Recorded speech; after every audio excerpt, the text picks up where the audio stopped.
Standing by. 10, 9, 8, 7, 6, 5, 4, 3, 2, 1. Complete.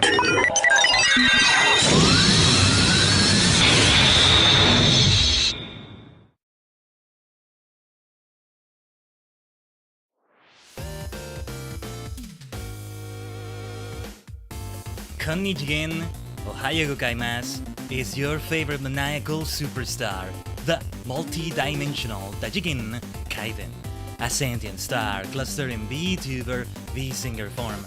We are many cosmic minds combined to form a single entity on a higher plane of existence. There we go. There we go. This is the last time we're seeing the spooky thing in the back, okay? Don't worry, I know it's November the 3rd, or later for you, VOD gang. But yeah, Tajigen, we still have the Halloween aftermath. And actually, well, I say it's the last time, but we still have a Pumpkin Jack stream from what we were doing earlier this week, by the way. And also, thanks for bearing with me as we delayed the stream for 1 hour, you know? It's nothing to do with the time zone changes, it's just for other reasons, because that time I put right there for today did take into account these new changes for standard time, wherever applicable. And I put that, I also put that in like the time, the scheduled time for the stream over on the nondescript places on the Twitter and Blue Sky dimensions and all that. But yeah, whatever you want to call them. We still have a bit of the spookiness though. And depending on when the Pumpkin Jack stream is, it will carry over to that. And then, you know, what I'm planning to do is to finish Pumpkin Jack in that second Pumpkin Jack stream. And I think we can. Making it be around the same length as the last Pumpkin Jack stream. As for how long the stream is gonna be, I couldn't tell you. Depends on how long the Genoharadan missions will take us. Again, if you're a bot gang, you already know how long it took. Feel free to skip the BRB screens, the starting soon screen right there. If you didn't skip it, you know, you don't break my heart if you do that. Like, it's fine. If you go through them though, if you leave them there, thank you for that. Like, if you're doing it for the sake of giving me more view time and all that, right? Yeah, thank you for that. Thank you for that. I will say though, it's okay if you want to skip the starting soon screen when you're in you know, watching the VOD, watching the archive video and all that. Because we are now at Knights of the Old Republic number 18. You know, this has also been delayed a little bit. Something in the Force is trying to prevent me from doing this stream because we're gonna be doing dark side choices. Spicy dark side kills because we'll be doing the Genoharadan assassinations all over the galaxy. And a few other things. I think we're gonna go to Yavin 4 and conclude the questline over there. Maybe have things with the Giska. But yeah, doing the Genoharadan assassinations is going to give us dark side points. We're still gonna do them though. Just to add a little bit of spice into our light side playthrough. And that's why I'm calling it spicy. I'm a spicy Jedi maniac. There you go. Jedi superstar. Spicy superstar. I like the sound of that. Spicy superstar. I'll have to use it somewhere. At some point in some way. But yeah, we have the spices, okay? We have the spiciness right here for your Sunday, unless you're a bot gang and it's later. Or for some of you, it already is Monday, the 4th of November. So yeah. Man, big thing about 4th of November this year is that I always think about it as the last day of Halloween aftermath, as I call it. And then on the 5th of November, we blow up Parliament. And that's how we transition away from the Halloween spooky season. But like, you know, because remember the 5th of November, B for Vendetta, Guy Fawkes, etc. That's why I say blow up Parliament with the 1812 Overture.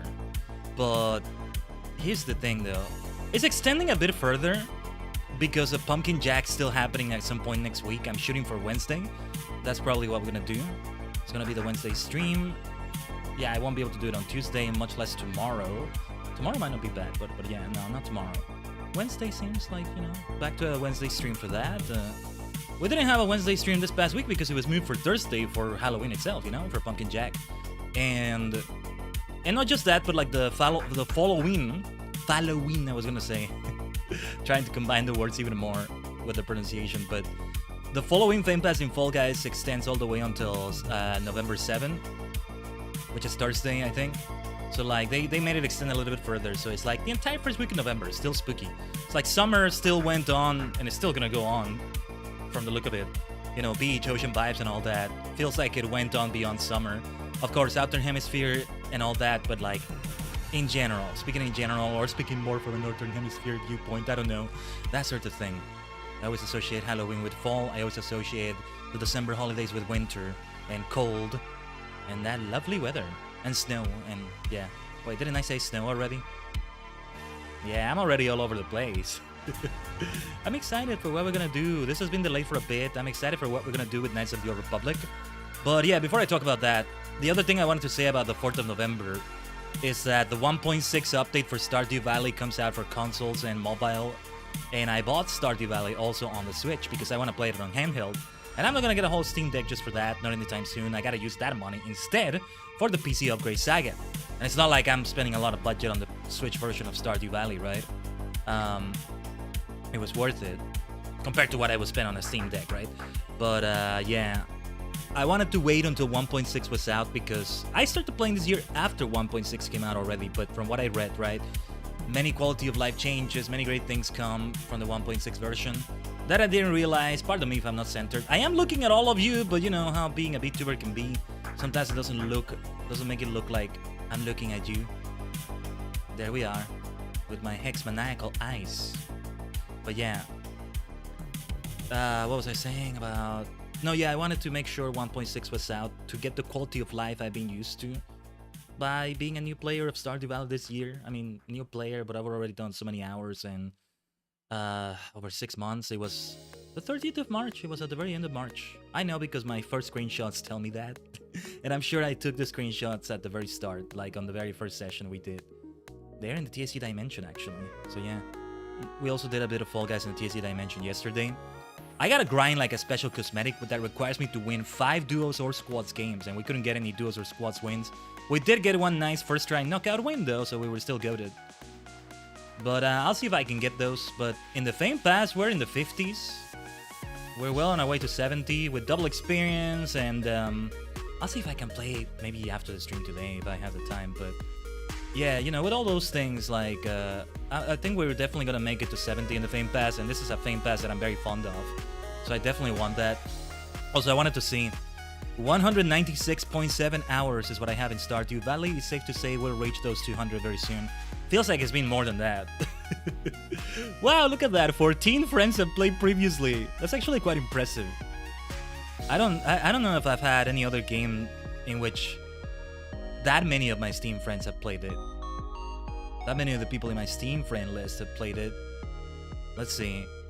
Somebody has 332.2 hours. They have more than me. Somebody already has more than me at 237. Nice. Nice. I'm the 3rd place with me and those 14 friends. 2 people ahead of me. I gotta step up my game. Nah, that's still a treasure trove of content. And the Switch version will add playtime. I'll see if I have time though, because I keep saying I'm gonna play it, but then I might not have the time. And doing a brand new start, a brand new save, it's gonna feel different, you know? I'm gonna go for a different farm, of course, but yeah. I'll tell you all about it in a future stream. In a future Stardew Valley stream, maybe. It's not something I think I'm gonna stream, you know? My Switch game, maybe once or twice for a special Stardew stream or whatever, but yeah, like I might even make a different character not named Khaiden, you know? Like Katie, my female self. Why is my female self called Katie? Because if you look at my initials, Khaiden, Tajigen, KT. Yeah, sorry about that. You know, come to think of it, I could put my logo here somewhere. What did I do with my logo? Was my logo here before? Because, you know, come to think of it, we don't have it on the screen, funny enough.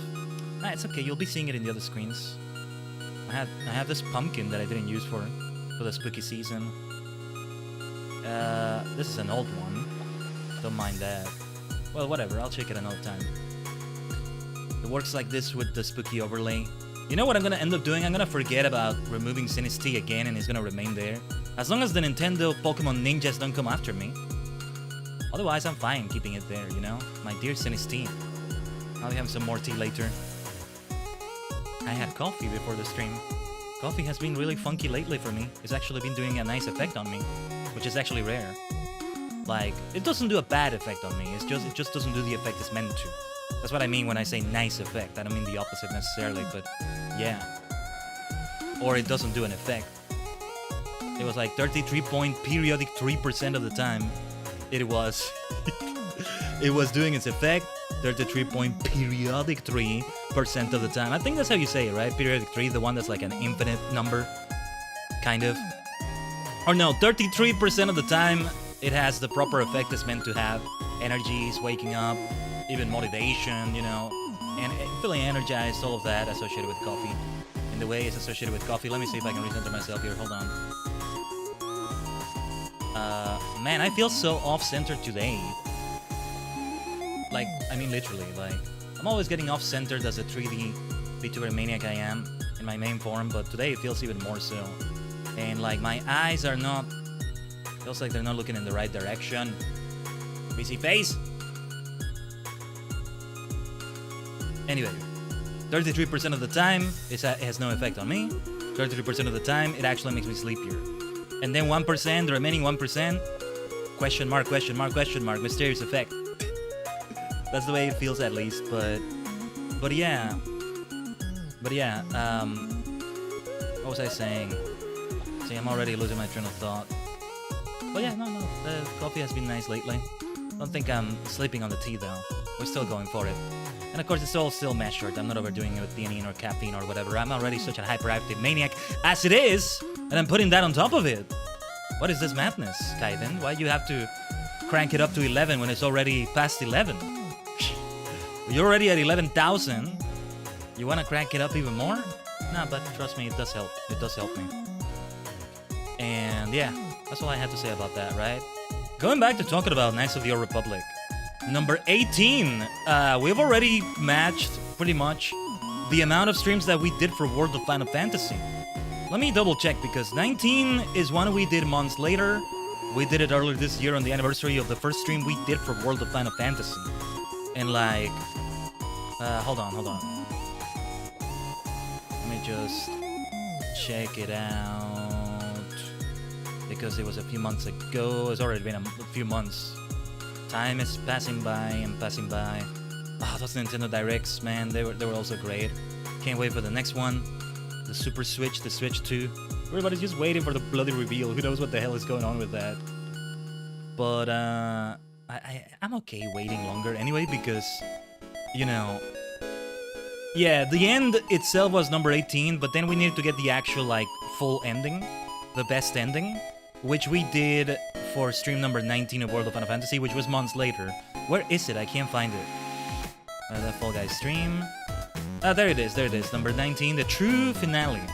Or finale, as I like to say. It sounds more grandiose to say it like that. But yeah. The Japanese Onion streams, by the way, they've been a great success sometimes, but also I feel like they were getting stale. And, well, I haven't kept practicing, you know, off the stream, but I'm hoping to at least get to, like, what was it, 40 that we need to get to? I've already closed my tab, checking my streams, checking my VODs, but yeah. You know, just to get to a certain number, it will do the trick. I feel like, I don't know, I wasn't making enough progress for the amount of streams we had done, and I wanted to continue doing it off stream, but then not having to commit to it on the stream makes me less likely to do it. I'm hoping stuff like Habitica, which I've returned to, will encourage me again, but I'm taking it easy in that regard. Still, gotta see what I can do. Maybe a more focused practice, a more focused way of practicing it. But yeah, Knights of the Old Republic number 18. Safe to say, you know, it will be number 19. And I'm still hoping we do a World of Final Fantasy number 20. Some extra things can be done. It can make a return here and there, and that's how we can tackle bonus dungeons and stuff like that. And something that was suggested to me, which is somehow making use of that multiplayer. It can still be done to give it a neat number. Coming back to it years later, right? It's almost like playing an MMORPG or playing an online game, story-based. We play through all of it, through all the story. We finally do all of it, catch up to it, and now we don't return to it until there's new story released. Even though there's other content, but we focus only on the story for the streams, right? For example. Like, imagine I catch to Dawn Trail FF14. Hell, this includes all the side quests and stuff. And then I returned to the game only until... What was Dawn Trail? 7.0? Yeah, 7.1? And then, okay, yeah, we're back months later. Right? Something like that. That's what I was hoping we would do with Honkai earlier this year. But anyway, I'm gonna go on yapping for way too long for what we've been doing on the year. So let me set it up. I actually didn't get to set up the Switch. I've been all over the place this morning. That's why we had excuse me. That's why we had to delay the stream for 1 hour, and yeah, I didn't get to like get everything ready. Since I'm going to plug in the capture card, it might make things a bit wonky on my PC face. Sometimes when I plug in a USB or plug it out, it makes some things kind of get wonky. I might have to restart it. Just for a moment though. Nothing really stream breaking, I hope. I've been having some weird shenanigans happening, Tajigen, let me tell you that. Anyway, give me a second.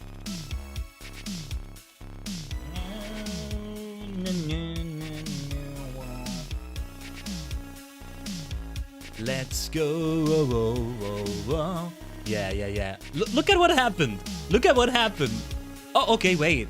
It was able to fix itself. I thought I was gonna remain fixed in that expression. That's actually really nice that it fixed itself. Give me a second. Let me see. Let me make sure the capture card thingy is working correctly. I might have to like do a little bit of trial and error. Oh, there we go. It's working. And I'm still in Pumpkin Jack from Thursday because I was also playing that one from the Switch. Feels like I'm favoring the Switch version of a lot of games because of the potatoification of my PC right now until the PC upgrade saga can happen. I'm looking forward to returning to Pumpkin Jack, I'll tell you that. Absolutely looking forward to it. Anyway, let me just begin launching Knights of the Republic. I may have to adjust the volume, but everything should be ready for it now. Ikuze. Yeah. Volume is a bit high for that. Or is it high? Yeah, we can reduce it a little bit. Trust me, it's gonna get louder when we get into combat. Oh, and we're gonna get into combat. We're gonna be assassinating people. As any Jedi would, right? So yeah, we'll get into combat for sure.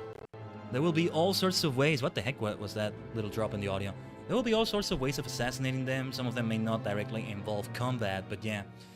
Where was my last save? Is one of these two, right?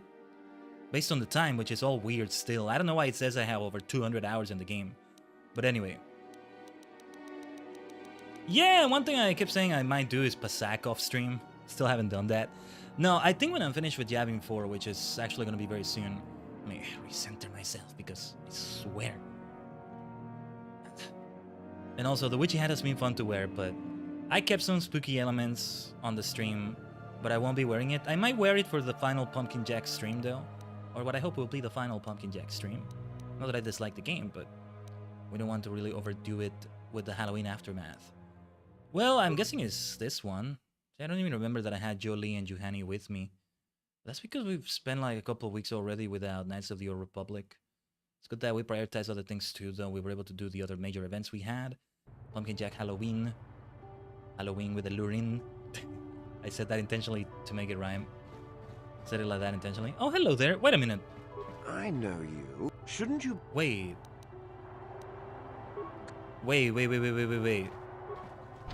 Wait, what save is this? Don't tell me we didn't save since last time? No way, no. Okay, we need the autosave. Notice how this autosave... Oh, no, wait. I was doing new saves, I think. Right, it's been a minute. Yeah, okay. That was freaking me out. 264 hours and 9 minutes. Again, I don't know what's up with that number. It's not how many hours we played Knights of the Republic. It was already like over 100 hours when I first started the game. I don't know why. Or maybe I'm reading the numbers wrong somehow. It's weird. I'm guessing it's a glitch in the Switch version, but anyway, yeah. We finished the trial. That's the thing we did after doing the infiltration at the Sith base. And yeah. So, Genoharden, Sulan. Yeah, because this one was actually like a prior mission that I don't have to do anymore. We're doing all of them though.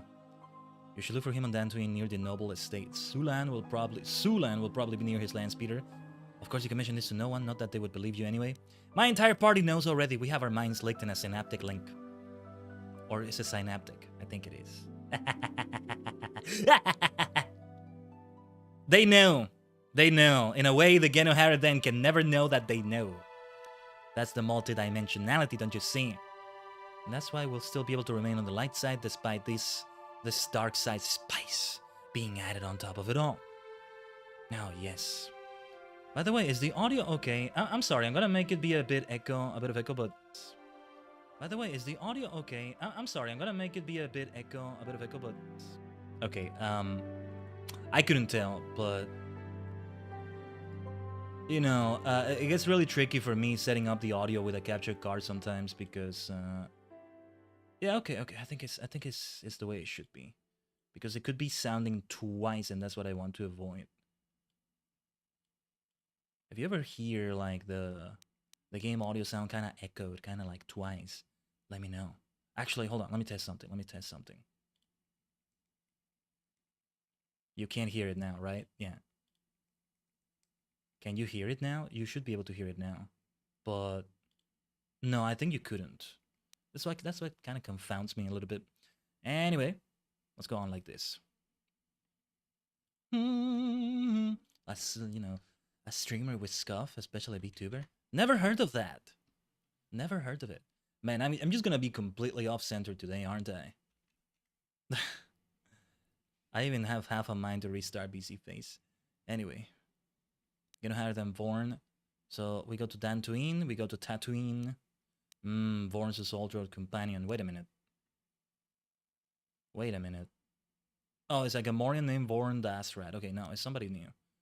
Might have been somebody I met there before, I was gonna say, but no. Kashyyyk, Manaan. So, oh, actually, we should start right here in Manaan with Ithorak Goldar and the Twi'lek Vek. He might be happy to be free of his employer. So we need to go to the soup track first, like that. And I'll be doing it with people joining me, but you know who should join me? It should be people who may not judge me as much for these kinds of dark side choices. So, Canderous, maybe both Canderous and HK. Now this is gonna be assassination. See, the thing about Canderous is that he would approve of the Geno Haradan, I think. Or maybe not. HK, however, is more than happy to be involved in this, so... Yeah, this is the dark side team. I mean, look at them. Red. And I was having, like, the nice, like... glowy effect behind me, the lights, but I don't have them anymore because I already did just the one Geno Haradan mission I did already. Helped put it down. I don't mean to be entirely neutral either. I don't mean to be like Jolie in that sense. Jolie is like, yeah, he's like white in the sense, in the Ahsoka Tano kind of white, because he's neither blue nor red, with blue being light side and red being dark side in this case. Honestly, like, I probably would, like, lean towards being neither in the dark side nor the light side, being in Star Wars, though I do appreciate the Jedi. But, yeah, I don't know. Maybe, as I said, Ahsoka Tano style. Whether I call myself a Jedi or not. I call myself a Jedi superstar. Which a Jedi would never actually say, I think. They've been introducing a lot of new kinds of Jedi. More in the, like, canon continuity rather than Legends continuity, but still. Like, the Ahsoka Tano example I'm saying is more of the Legends... No, not Legends, sorry. The canon version of Ahsoka. Now. But yeah. That being said, I do lean towards the light side choices here. Ultimately, she's with the light side. She's just not a Jedi. It's not like she's balancing both the dark and the light. So if anything, if you're doing both... you get a purple lightsaber. If it's about red and blue representing both sides, combine them and it's purple. It's purple. I just assassinated that poor Cellcat over there. HK like threatened them, and then I cut them with my lightsaber. Don't you see how they went into the lightsaber there? Well, as long as nobody saw that. There we go. I ignited my weapon, nobody did anything. We're fine here, Manaan. Also, I'm going the wrong way, aren't I? Towards the soup track. Wait a minute. Let's go all the way to the East Courtyard. I think that might take us to the prison area. If so, I'll just like reload the game and go back where we were. That might be easier. Like where we had Sunri's trial. Sunri was found guilty, but not put to death, and we left it at that because, yeah, just leave it at that. Just leave it at that because, yeah. I recall in the previous playthrough, I managed to get him freed, but then I had a conversation with Jolie, and I was like, I don't think justice was made here. And Jolie was agreeing, like, yeah, me neither. But yeah. This is the Sith base. No, yeah, I'm on the right place. I'm on the right place. Let's go to the soup track. The thing about leaving Manan is that when you come back to it, you still gotta pay the docking fee. So, that's why I'm aiming to do all the off-planet missions all at once, including a trip to Yavin 4 space station. I really wish I would have saved my raising bonds for there. I don't know how I would have purchased HK-47 because it was a lot of money, and I didn't want to strong arm. I didn't want to bully the merchant. But yeah, congratulations on winning the Manan Championship. I do enjoy watching your races, human. It makes a nice break from the hectic world I must deal with every day in my business. We've seen this dialogue before, I think, but let's go through it. I need to meet with Ithrak Golder. Can you set it up? You need to meet with Ithrak. Forgive my skepticism, but you hardly resemble our typical client. We're dealing the kind of pieces found in the chambers of a galactic senator.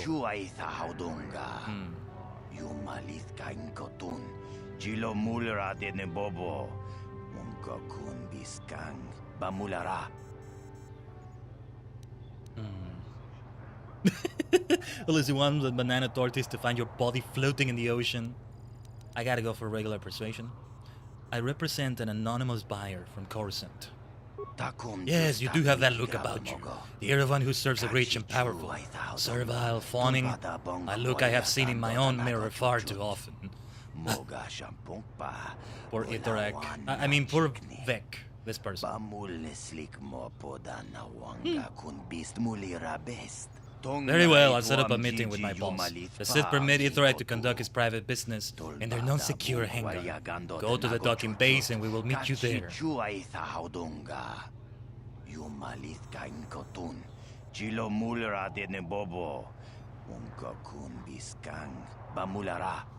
Yeah, it's good to be back to Knights of the Old Republic. I miss this.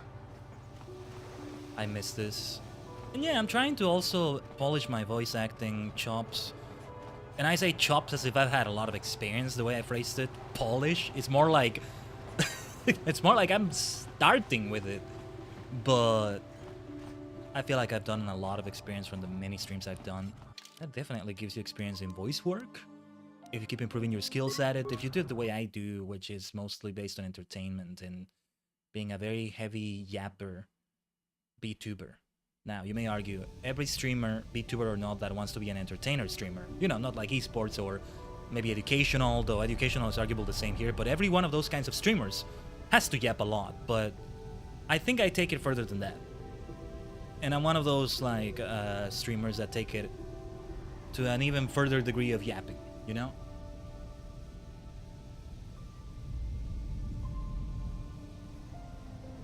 I gotta see if I can really go back to another Just Chatting stream sooner or later. Also, let's save on save file number 2 here. Not for sure we'll have one before the stream is over. We'll have things to talk about. Actually consider something like that for Halloween. But a Pumpkin Jack ended up being good. I'm glad we did that. And also, yeah, like starting to really develop those voice acting skills. This game is also helping me with that to an extent, with the way I'm reading over the dialogue and how I try to match, even though it's in a different language. You know, fictional or not. Fictional because there is such a thing as a fictional language, because it's not really... Oh. Wait, let me talk, damn it. You know, fictional language in the sense that it's not fully developed. That's what makes it fictional and not fully real, because then you look at something like J.R.R. Tolkien and it's like, is it really fictional if it's a whole language you can learn? Like, okay, no people from Earth actually used it, from this dimension of Earth anyway. What is fiction? What is reality? What is real life? What is fantasy? No, but yeah, like, there's that, and then there's, yeah. Also, I hope you don't mind showing my my Switch stuff. As I told you, Pumpkin Jack is here. I don't know why New Horizons is here. I haven't touched it in forever. Don't mind that. Don't mind that. Say, this is misleading. Itorak is waiting for you inside the hangar. As you probably know, there are no security cameras there. The better to conduct our business away from prying eyes. And I gotta read these fast though, sometimes. Because I don't know how long they're gonna take to read their thing.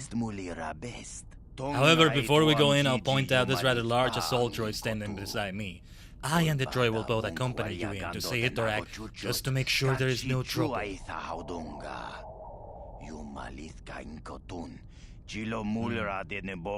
That's the problem though. I might have to kill this poor guy. He doesn't deserve it.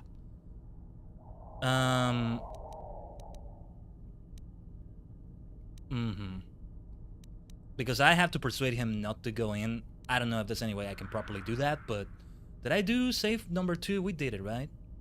Yeah. But yeah, what was I saying about all that? I feel like I didn't finish all the trains of thought. Like, yeah. Yapping and that was one of those trains of thought. The others were able to arrive to the station, but one of those went off the rails.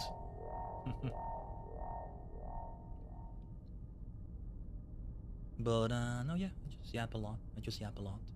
We have a lot of things to say. Oh yeah, and that's part of the skills I developed, right? I feel like I polished the hell out of my voice, and this year, even before I started going more into the voice work, partly thanks to the event we did with Sebastian Valentine and company, really getting me even more into that. You know,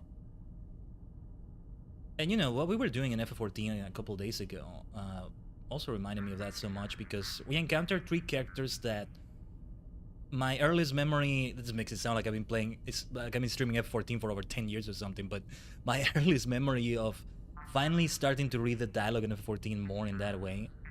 I was reading it all out from the get-go, of course, but, you know, reading it more in that way, in that voice acting way, to make it even more immersive, to make it even more entertaining for all of you, was with those 3 characters, I feel like, and trying to find a voice for them, basically. And so it reminded me of that so much. And so yeah, 2024 has been a year of a new peak for me, and a new mountain beyond this one to scale also. And I mean that in a good way, not in a bad way, of my voice on the stream and other things like that. Because I've had quite a few streams also this year with like Phlegm and like some other voice issue going on. Nothing extreme, thankfully, but also being able to adapt to it. And also my recent obsession with Sonic stuff because of Sonic and Shadow Generations, which I still hope to play. Watching people such as Jason Griffith, Ryan Drummond, etc. give talks and conventions and all that, as they've been doing more appearances lately than any other year before, funny enough. And like, I'm learning things from them. Jason Griffith mentioning that when he did Sonic Unleashed, not just for the Werehog, but like for the whole thing, he was actually sick. Like, he was having heavy throat issues, and his performance is incredible. What the hell? Like, even the best performance, and like, not just because of the Werehog, but because of Sonic's own voice and all that. It was very interesting. I could go on talking about that, but yeah. But going back to this, yeah, like reading the alien dialogue, well, let's not call it fictional, the not full language that they have with Huttese, with the other languages, etc., trying to kind of match the voice, especially when there's a time in which I would use a filter, but I can't really do that because I don't have like a sound, an audio station or an XLR thingy, those things, you know, an audio workstation, but not a digital one, a physical audio workstation, like a Go XLR, but it's not, you know, they're not all called the Go XLR. It's kind of like jacuzzi, hot tub. You end up saying jacuzzi instead of hot tub. That's what I call the little audio workstations. I don't know if that's the name for them, audio workstations, but I call them the Go XLRs. But no, I don't have one of those. That's what would allow me to just switch, like at the flip of a switch, literally. Otherwise, I have to really go out of my way to do something like using reverb, and like I have to switch back and forth between this and like my OBS screen and all that, and then go back to the game screen. Actually, here, because I'm streaming from the Switch, I'm actually able to do it without that, it's a bit more seamless. And from what I understand, there's no way to have like a keybind, like a hotkey for filters on an audio source or anything for that matter in OBS. If there is one, let me know. Maybe a plugin helps you with that. I can see a plugin being that, but I don't even know what the hotkey would be, so I don't have that. But for example, when I read the Cellcath dialogue, I feel like having a filter would help, just to add that voice effect they have. So I have to adapt and still make it sound as close as possible to that in that way. Not tax my throat depending on what I'm doing. Sometimes I just don't do that voice anymore and just read it out loud, but anyway. And the other thing is because I don't know how long their dialogue is gonna be in their alien language. I have to read it fast just to account for potential time. They tend to have a pause afterwards sometimes after what they say when they know that the alien language is going to sound shorter than the written dialogue you see on the screen. And they do this in Star Wars: The Old Republic as well, though they don't do it here as much as they do it there. But yeah, anyway, enough yapping, let's get on with it. My business with Ithrak, no. You don't need to do that, I won't cause any trouble. Ithrak is an important man with access to the rich and powerful.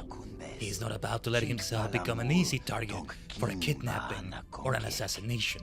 When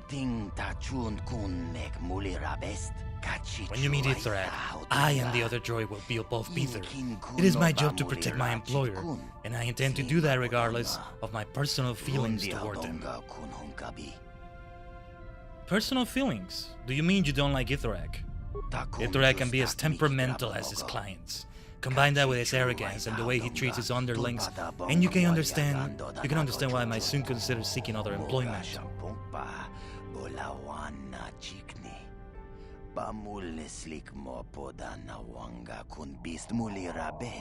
But despite all Ithrak's faults, he does pay well, so I'll say my employer faithfully, for now.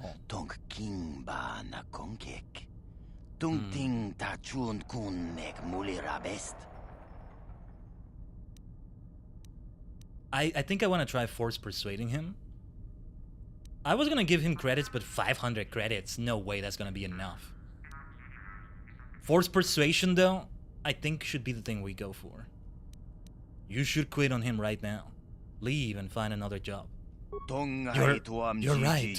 He's never treated me with the respect I deserve. Yelling at me, insulting me, belittling me. I don't know why I stayed with him as long as I did. Excellent.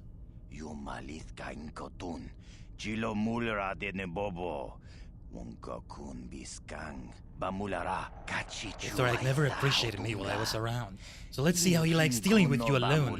But before I go, one last warning, human.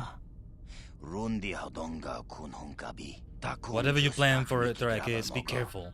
I've always suspected he was more than just a simple merchant. I've heard people who cross him are rarely heard from again.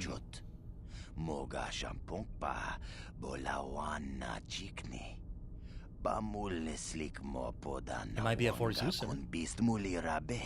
I don't want to risk his vengeance, so I'm going to disappear for a long while. Just in case Ithrak gets the better of you in this, you understand. Goodbye, human, and good luck.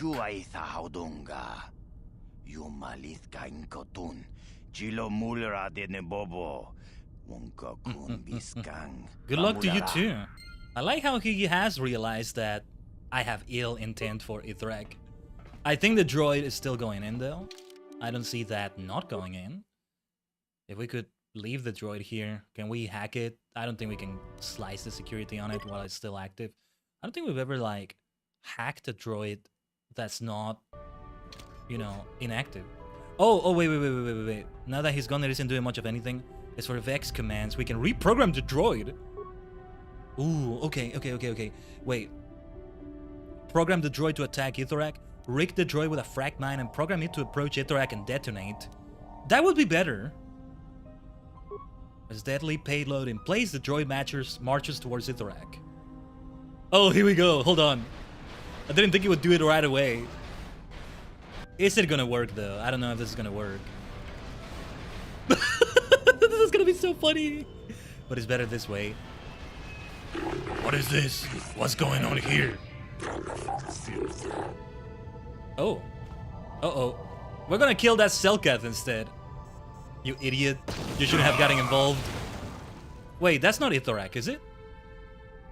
Oh wait, Ithorak is a Selkath too? Is that what it is? I was like, surely they know about the assault droid, the Selkath I mean. They would have seen it in the cameras in this hallway. There's the dark side points, here's the spice we were going for. Okay, I'm guessing that was him. Better this way, I think. Ithorak is dead, now you just have to return to Holas and collect this bounty. Or his bounty, I think it said, whatever. Let me do yet another save, because I wanted to see, again, the instructions they gave me, and if that's the kind of assassination they wanted, that looks like an accident. They didn't have cameras in there anyway, but I think it's gonna look very much like that. Couldn't they look into the droid and realize that it's been reprogrammed? And then they see in the hallway here, here's where the security cameras do work. They would see that I sliced into it. Yeah, like, only here are the cameras getting deactivated, right? Oh, shut up! Ah, so annoying. Shut up, shut up. Shut up! At least it's not playing the cutscene. Let me get loot. Datapad. What does the datapad say? Let's see. Will I regret doing these assassinations? Even if it's people that deserved it, quote unquote, you still get dark side points. You're choosing to assassinate people. To be an assassin about it, and not the Assassin's Creed type, which arguably may have their own issues, you know. May not be entirely morally right or whatever, but yeah. The datapad, I got... Someone has discovered that you are more than you claim to be.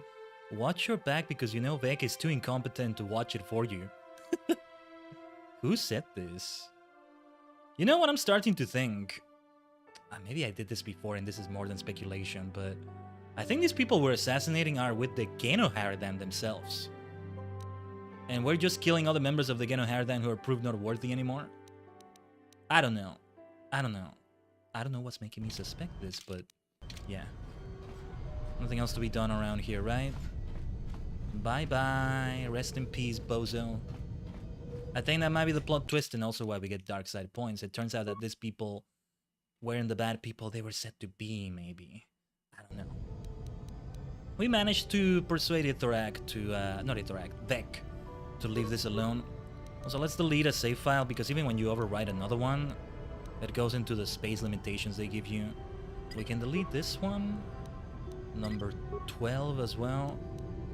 It doesn't actually, like, adapt the numbers. So we're gonna skip from game 9 to game 13, it looks like, but that's okay. If I wanted to do another playthrough of this game, I'd have to do it in another system. Hopefully I would get a PC version working properly for that, but I don't see myself replaying this anytime soon, whether off-stream or on-stream. Would be off-stream for sure. That's where maybe I can do the full dark side playthrough. And just break people's hearts. Forget about spice, the whole thing is just... It's just way too spicy. Way too hot. So here in save file number 3. Because if we make the droid attack Ithorak, is that actually better? Let me see, because I gotta see the instructions. How did they want it to happen? I don't know if it tells me in the quest dialogue.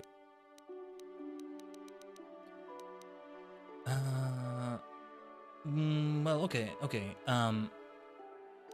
What would be the best? Oh, wait, let me reprogram the droid and just... Let me see what happens, because I want to see the other choices too. And then I want to confront Ithorak by myself and see how that goes. It's so entertaining though. Hello? What is this? What's going on here?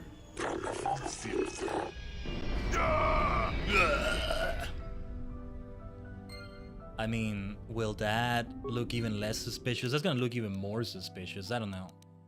But okay. I'm gonna do it with the droid exploding on Ithorak. Because that looks more like a malfunction. Here is somebody went and assassinated Ithorak. If anything, it might be blamed on Vec. He'll be on the run and all that, but I mean, it's gonna be tougher on him. And no matter how long he takes to come out into the public again, if you will, the heat may still be on him. So yeah. Now let me do it myself and see where that takes us. There's also the implication that you're supposed to confront some of these targets alone. You claim that you act for the Republic if you are with your companions, but like you're encouraged to do it alone. There may be a consequence for having companions with me. Even if one of them is a droid, like, you're not supposed to, whatever. We'll have to go through the cutscene that says the cameras are deactivated, but... Oh, wait. Are you the buyer I'm supposed to meet? Wait a minute. Where's Vec? What's going on here?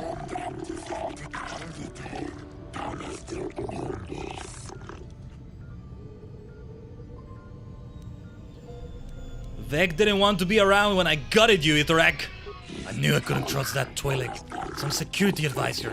He lets an assassin walk right in on me.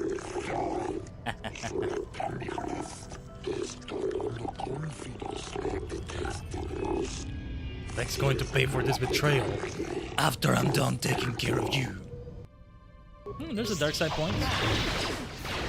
I mean, he's just fighting just like that. I don't know.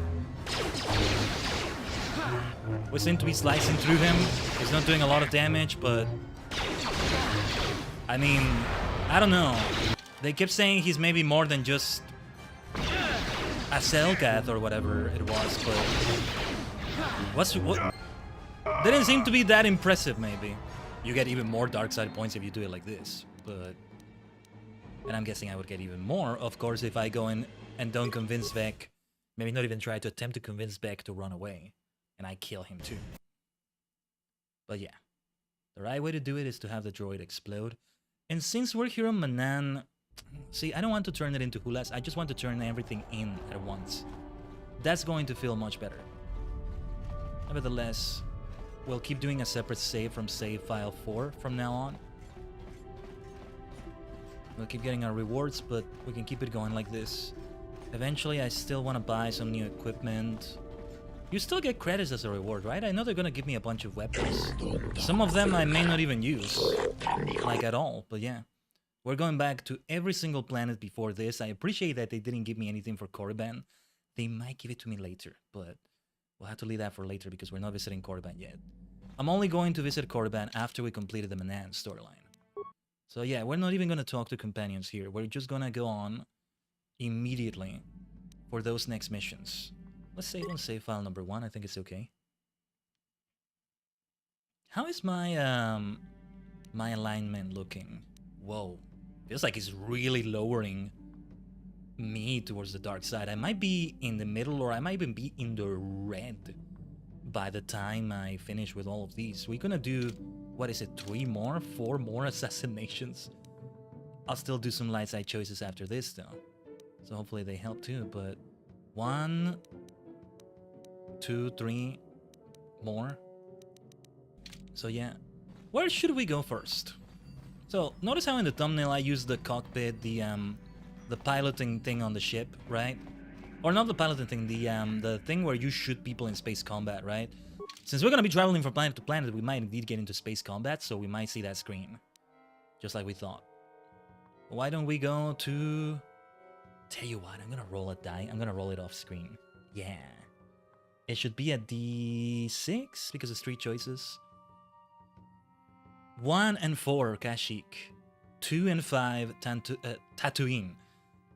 3 and 6, Dantooine. Dantooine, man. The name sounds so similar. Okay, it's Dantooine. Right under the Jedi Council's nose, we're gonna do this. Alright, here's the space combat. I'm gonna skip the cutscenes. So we get to it right away. I think it's fine. Incoming fighters. Gotta be careful here. I could actually end up failing this and dying. That's also why we keep saving. Come on, I gotcha. I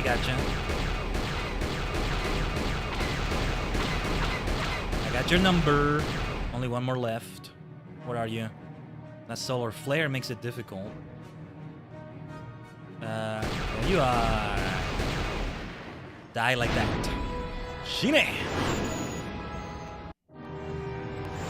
And back to Dantooine. We'll skip the cutscenes for the most part. Sometimes space combat will happen, sometimes it will not happen. That's the fun of the Genohardan missions, that you keep going back and forth between the planets, which you don't do as much for other missions. There are other missions that take you beyond Whoa. Let me check the stream playback. Something funky just happened on the screen. Hold on. What the heck was that? Whoa, Bastila's face. Bastila had a creepy sort of ghost face for a moment. Did you see that? You might be able to go back. So I encourage you to do that more if you're VOD gang than if you're watching live. But what on earth just happened there? That was creepy. That looked kind of creepy. See, it's still the Halloween aftermath, just like I said. Also, here in Dantooine, there may be some pieces of equipment I want to buy. And as before, HK and Canderous are the ones we have with us. They'll get into the combat here. So yeah, this is an optional one. I don't even need to do this assassination anymore. But we're gonna do it. And it's a slaver we're gonna kill. So yeah, like, it's for a good cause, surely. So yeah, they're by a speeder somewhere. Let's see. Zulan, near the Noble Estates, near his land speeder. Yeah, the Sandrol and Matale, they were called, right? Those Noble Estates. They weren't as noble as they claim they are, it turns out. We'll keep saving in save file number 1 for now. We'll just avoid save file number 4. In case by any reason we want to, like, not leave Manan just yet, but anyway. Let's see, because it was mostly new equipment that I still maybe wanted to buy. The thing is, I don't remember the comparison of equipment that we have equipped right now. Sadly, you know, I don't even remember if there are any mods that do this, but like, we don't have a comparison. We don't have like a comparing of equipment, so you can see right away what you have. So I would have to keep taking notes. I can take them, but it's a bit tedious also. I just have to kind of... I'm looking at the price, and I'm also seeing, you know, 7,000 out of my 13,000. Yeah, I'm not going to spend it right now. But to get an idea of what I would get out of it. Stealth field reinforcement, infiltrator gloves. Oh, computer use +4, security +4. That should be for me. What do I have equipped right now when it comes to gloves? I reduce strength amplifier, which is great too. Increasing security and repair for me would be great because I don't always have HK or T3 with me who will have high points on those. Anyway, we can leave through here, right? Into those areas. Just have to go far a little bit. It wasn't here. There was an exit here, right? Let me just double check the map. I just gotta remember. I could have sworn there was an exit here, but I could go to the outer courtyard. Let's just do it from within here. Also, I'm kind of curious to talk to this fellow. Tell him we already fought a Terentatek. I just came to tell you that I've killed a Terentatek. And the galaxy is a better place for it. Every one of these creatures is an abomination that must be exterminated. You have done well, Padawan. But do not let your success blind you to the dangers of these monsters. A Jedi must never become complacent when facing one of the Terentatek, as you well know. Especially with, thank you. May the Force be with you too. Gotta be careful now that I'm getting dark side points. That might play a part into the Terentatek. There was a character that we got introduced to here, right? They appeared in a comic book that takes place before this, but like they released it after the game, so like it was lore established in the game that they gave a visual to, like a backstory for something. Now we see the backstory in full, well, almost full. Who died to a Terentatek because, not because they were in the dark side necessarily, but because, yes, they dabbled in the dark side, and the thing they were using, what was it, a headband, a headpiece? I might not be able to use it anymore if I stray further from the light, that's the thing. Nobody was wearing it though, I wasn't wearing it. The Circlet of Saresh, they were wearing this, Wisdom +5. And because they went too deep into the dark side, it wasn't working for them anymore, and that got them killed. They weren't able to do well with it anymore because they went into the dark side. So in a way, the dark side got them killed, but not they died because of the dark side, but not because of the dark side directly. Does that make any sense? Also, we should watch out. We could have a quest pop out of nowhere. I don't think so, but yeah. Oh, and then this person, this other merchant, would think this is a speeder, maybe, but it's not this one. It's near the Noble Estates, they said. It'll be there somewhere. Let's keep saving the game for good measure. I did have the game crash on me once, even though it's a Switch version and all that, so yeah. Let's see if there's... Oh, look at this. Casus Fet's Battle Armor. 15,000 credits. 1,500 for Bronzium Light Battle Armor. If it's something modifiable, upgradable, yeah. This one is not upgradable. This one would be worth getting. But you know, I would like to give it to Canderous because it's a Fett, it's a Mandalorian. The armor of Casus Fett, the most wanted man in known space, famous for killing the captain of a fractured Republic frigate at the Battle of Jaga's Cluster, he is presumed dead. Who was it that we killed? No, it wasn't Casus Fett, it was Starkiller, Bendex Starkiller. Yeah. I was like, this is the one we killed, but no, it's not. Synagogue War Suit.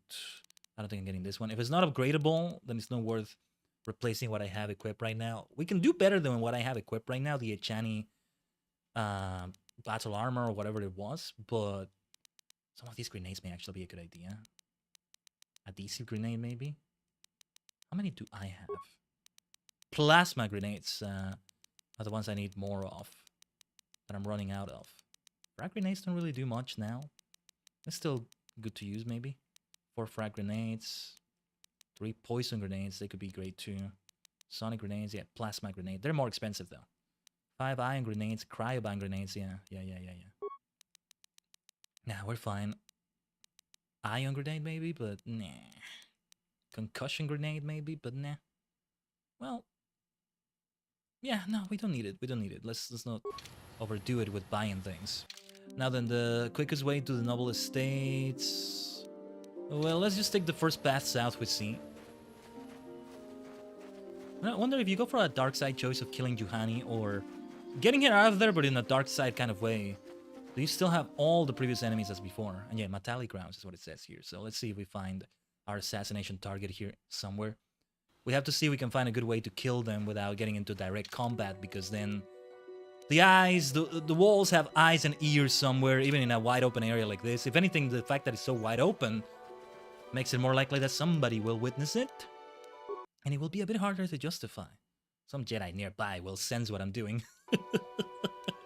They were in Dantooine after all. Jedi are here. So what to do? Let's just keep going through the field, and... This is not the speeder, is it? This is from other enemies we've killed already. What is with this equipment pack, though? Let me see.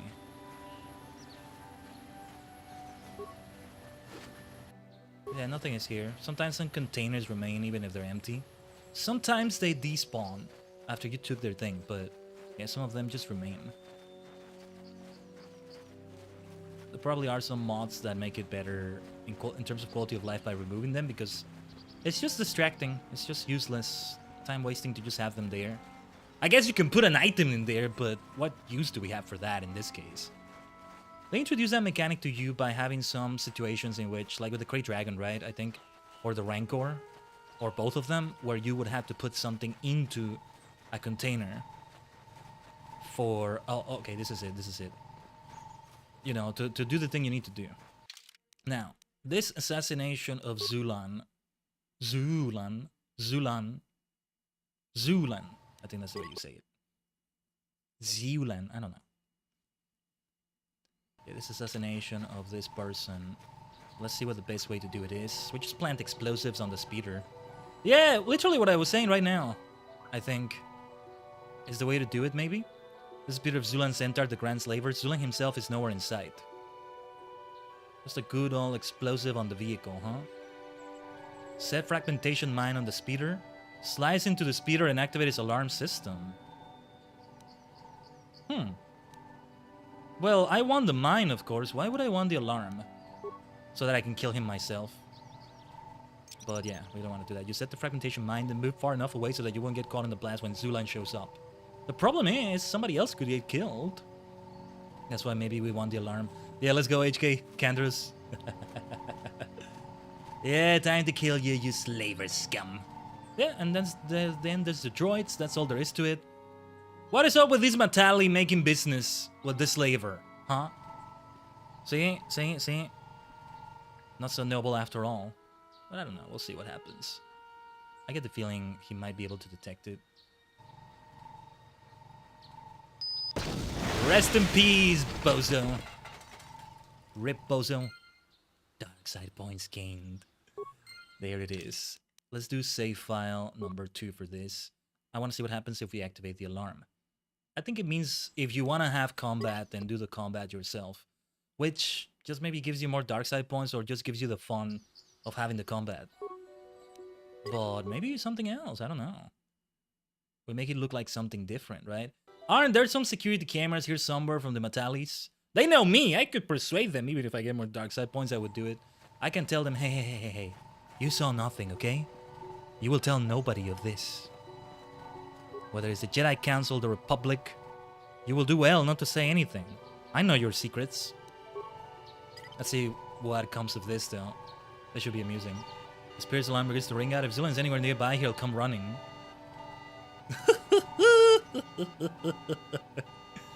So, yeah, what happens here? Who you be? What you doing here? You be one who touched Zulan's speeder? I don't know who set off the alarm. I was just passing by. Me don't believe you. You touched Zulan's speeder. You die now. I could make it look... Okay, like, I can make it look... I'm guessing this is a difficult fight because it's an optional one. I'm guessing this would make it look like I've been defending myself. I was like, I'm just passing by, somebody else did it, and then he attacked me and I had to kill him. Right? If it's the speeder exploding, that definitely looks more like an assassination. Somebody could say it's a malfunction, but again... I don't think there's much of a difference to this, so... I'm not gonna see anymore. Let's just go to save file number 2. Gotta be careful because I could end up saving instead of loading one of these times. Might be good to go for save file number 3 as well. Do more with that. Let's see if there's any loot. I think we'll have a data pad from Zulan's remains here. Yeah. These are the ones that do despawn afterwards. Frag grenade, Mandalorian power shield. 200 credits. Nice. Give me the loot. The Umatali saw nothing. This is the Metallic grounds, right? Not the other, like, family. We can just teleport back to the Ebon Hawk, but let me see an update. Yeah, back to Hula's on Manan to collect your reward. And that Mandalorian shield. Well, I feel like it's only fitting to give it to Canderous. Energy, bludgeoning, piercing, slashing, electrical. An improvement by the Mandalorians on their basic forearm shield. This very improved decisive in several battles with the Republic. The units are discarded once their maximum number of activations have been expended. As any other shield, of course. I wonder if the strength gauntlets would be good on him. Yeah, might as well give that to him. Acknowledgement. Yes. Acknowledgement. HK 47. So, right. Let me have some water here. I haven't been hydrating as much as I should so far. It's not that late in the day so far, but it's also not that early in the day. Gotta watch out for that.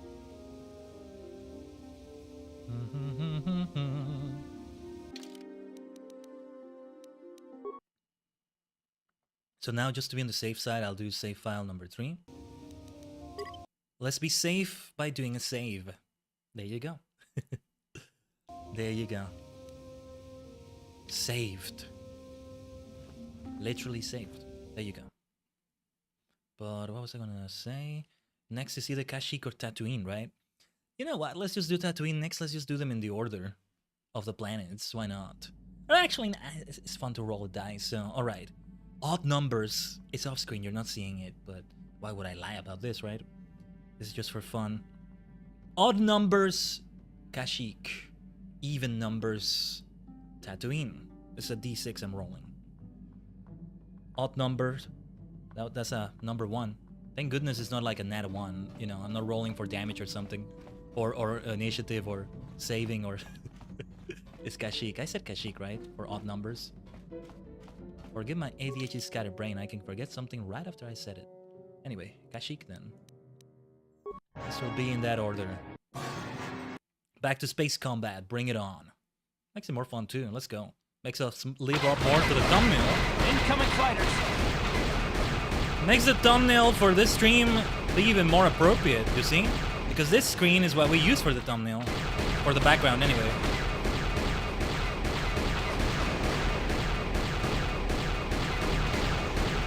One more left. Ah, that's solar flare.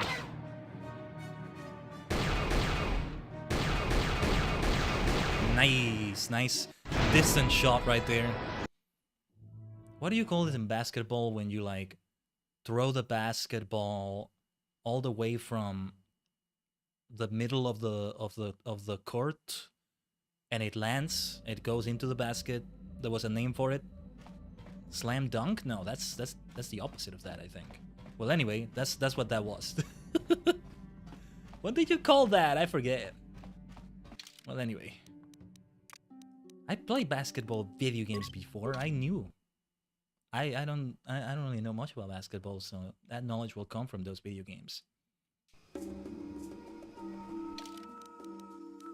But alright, back to Kashyyyk, which is mostly left deserted, where there used to be Circa anyway. Let's just say file number 3. Yeah, let's just say file number 3. I think that would be better. So this person, where do we find them? Hardan, Vorn? No, Rulan. Shape-shifting alien. That might be difficult. Let's talk to the Wookiee guard, maybe? Alright. Yeah, I'm not even bringing Zalbar here with me. He might not approve of what's going on. I don't know, I mean, killing the slavers? Zalbar would have been okay with that, maybe. Wookiee rebel. I don't think it's you, but it's a shape-shifting alien we're looking for. For all I know, it's anyone here. Anyone. Also, how is my alignment looking like now? There's still 2 more assassinations left. At the rate that's going down, we really are going to be in the middle, aren't we? Maybe not, but we'll be very close. It'll be a darker blue for sure. At the very least, it's going to be that. Death to all slavers, Kashyyyk will be free! I think it already is free, my friend. It already is free. Yeah, because it takes into account if you did the liberation of Kashyyyk, so you can still find this person, right? Could it be that I can't do it anymore because... No, from what I know of these other 3 assassinations, on Tatooine, Kashyyyk, and Mannan, I have to do all 3 of them. I might be recalling incorrectly, but I think I have to do all 3 of them. So if that is the case... Well... Then it should take into account if you freed Kashyyyk. If you freed the Wookiees. So let's see where to go. We probably have to go to the Shadowlands. Was that what they were called? I forget. The Undercity. The Lower City, even. It's more like the Lower City, and the Undercity is... I guess there's no Upper City equivalent. So the Undercity is the Shadowlands. I could have Jolie with me. He knows this place as well. But also, yeah, this is not the place. And yeah, Shadowlands is the name. I'm not gonna interact with those things. I'm guessing they have nothing in them anymore. Could be wrong, but I think there's nothing on them. So, let's move on. I did miss this song, though. It can be a nice vibe. It can be some nice, like, ambience. With the sounds and everything. I don't like how dark it gets because of the huge forest it is, though. I do prefer daylight for this sort of thing. Funny thing about me, right? I can be a Hex Maniac, I can be a Goth, I can be a Star Cluster Space creature. But I actually prefer daytime to nighttime. But hey, that makes me truly multidimensional, right? The funny thing about humanity I found is that most humans are like that. That Goth guy I fancied. He actually doesn't like slasher horror films like I thought, and he actually likes going to the beach or something. Well, interesting. Well, of course. Humanity is multidimensional, isn't it? So in that sense, I think we, the star system, the star cluster known as Khaiden Tajigen, are doing a decent job taking this human-ish form. Sometimes we don't blend in that well. The cover is blown a bit, but yeah, mostly we kind of got it down, I think. Yeah, we're allowed full access to the... Oh, wait. Still some enemies were here, some kin rats, okay. Why don't we put you in stasis? Not that that's gonna do much good, but... Why don't we try a Force Whirlwind? Frag grenade. Kiba, great to see you and thank you for the lurk. I don't have it activated with the bot here on the YouTube chat, but it's there in spirit. Thank you for the lurk from the shadows. Right there. I have some more Kimbrats to kill. Oh, wait a minute. Back here. The grenade is not gonna do any good here, so yeah. Come over here. It's me you gotta be concerned about, Sunshine. Come on. Power attack! Wow, that power attack sucks. Critical strike was good there, though. Yeah, killed him, HK, killed him. I love doing flurry. I love doing improved flurry. One cure for myself, and then let's kill these others, just to be on the safe side. It should be with a grenade. Let's throw that frag grenade first. Although, I think it's gonna move in our direction first. Did it get hurt from that? I think it didn't. Didn't even notice I attacked it. That is so funny. The other one is coming, but that's okay. I'll see if I can stun it as well. There we go. The frag grenade hurt both of them. Yeah, let's attack this one. Let's attack this one. We did proper crowd control, so that's great.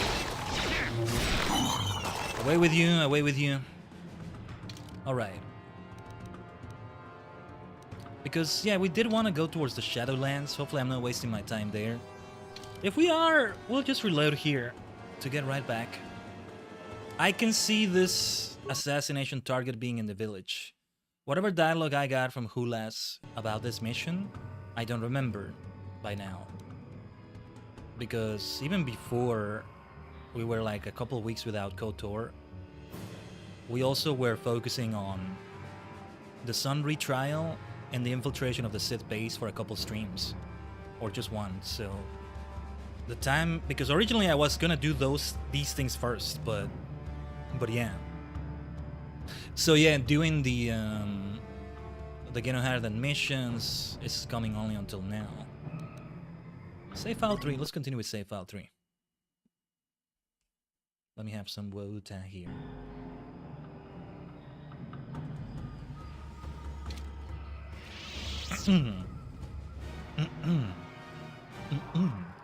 Pardon me. Sometimes it feels like I have phlegm. But it's not that, I just have to kind of clear my throat a little bit. Hopefully you're not hearing any weird sounds as I do that.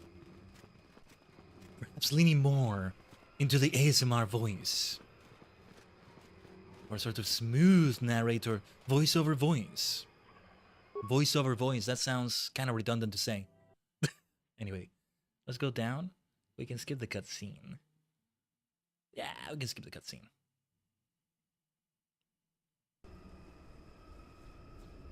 Yeah, wait a minute. Wait, no, this is not related to the Genoharden stuff. At last, my search is over. I was beginning to fear someone else had killed you and deprived me of the pleasure. You may have defeated the pathetic bounty hunter my master sent after you, but you are no match for me. I have studied at the foot of the Dark Lord himself. Ooh. Didn't realize he had a foot fetish like that. Okay. That's a bit strange, but I'm not gonna kink shame. Just, you know... Yeah. Didn't I kill this guy already? That's interesting that I'm encountering him here, but yeah. You were on the Ender Spire. You killed Trask. Yeah, no, actually, I don't know about the dialogue, but... You were on the Ender Spire. You killed Trask. You'll pay for that. Your words mean nothing to me, unless you wish to beg for your life. No? Then I shall try to make this both quick and painful. You're a weird one. This Baldy is such a weirdo. Why you gotta tell me about your kinks with Darth Malak, man? Just be like a normal Sith assassin and just kill me. Or just, you know, head for the kill. You gotta tell me, oh no, I like training with his foot. What's wrong with you, man? Malak has gone crazy ever since Revan went down. We gotta really confront him. Maybe I will go to the dark side so I can show them what a proper Sith Lord looks like. Yeah, Darth Bandon. There we go. Yeah, because we never actually encountered him. That's interesting that I didn't encounter him. Oh no, wait, you don't do it on Dantooine.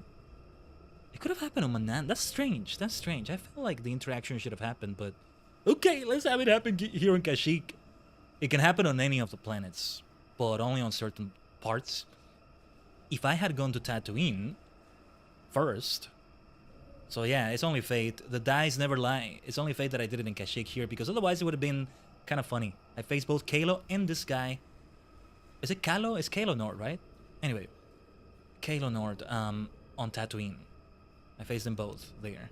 Also, I'm gonna activate the dueling shield. Everybody needs to activate their shields right now. The new Mandalorian power shield for Canderous. Let's do that. And I'll see if I can do a Force Whirlwind on them. But yeah, like, yeah, I would have faced him on Tatooine, but only if I went into, like, the dunes of Tatooine. That's where he would show up, I think. Much like Kalo Nord right after the Great Dragon fight. So yes, if I did Kashyyyk first, or Manan or Korriban, Kalo Nord would show up after getting the Starforge map piece. So in Tatooine is after the Great Dragon goes down, but it would be like around here for Kalo, I think. As I'm getting back to the elevator, right? So yeah, it's a similar thing. It's a similar thing, I think. Anyway, let's see if this works.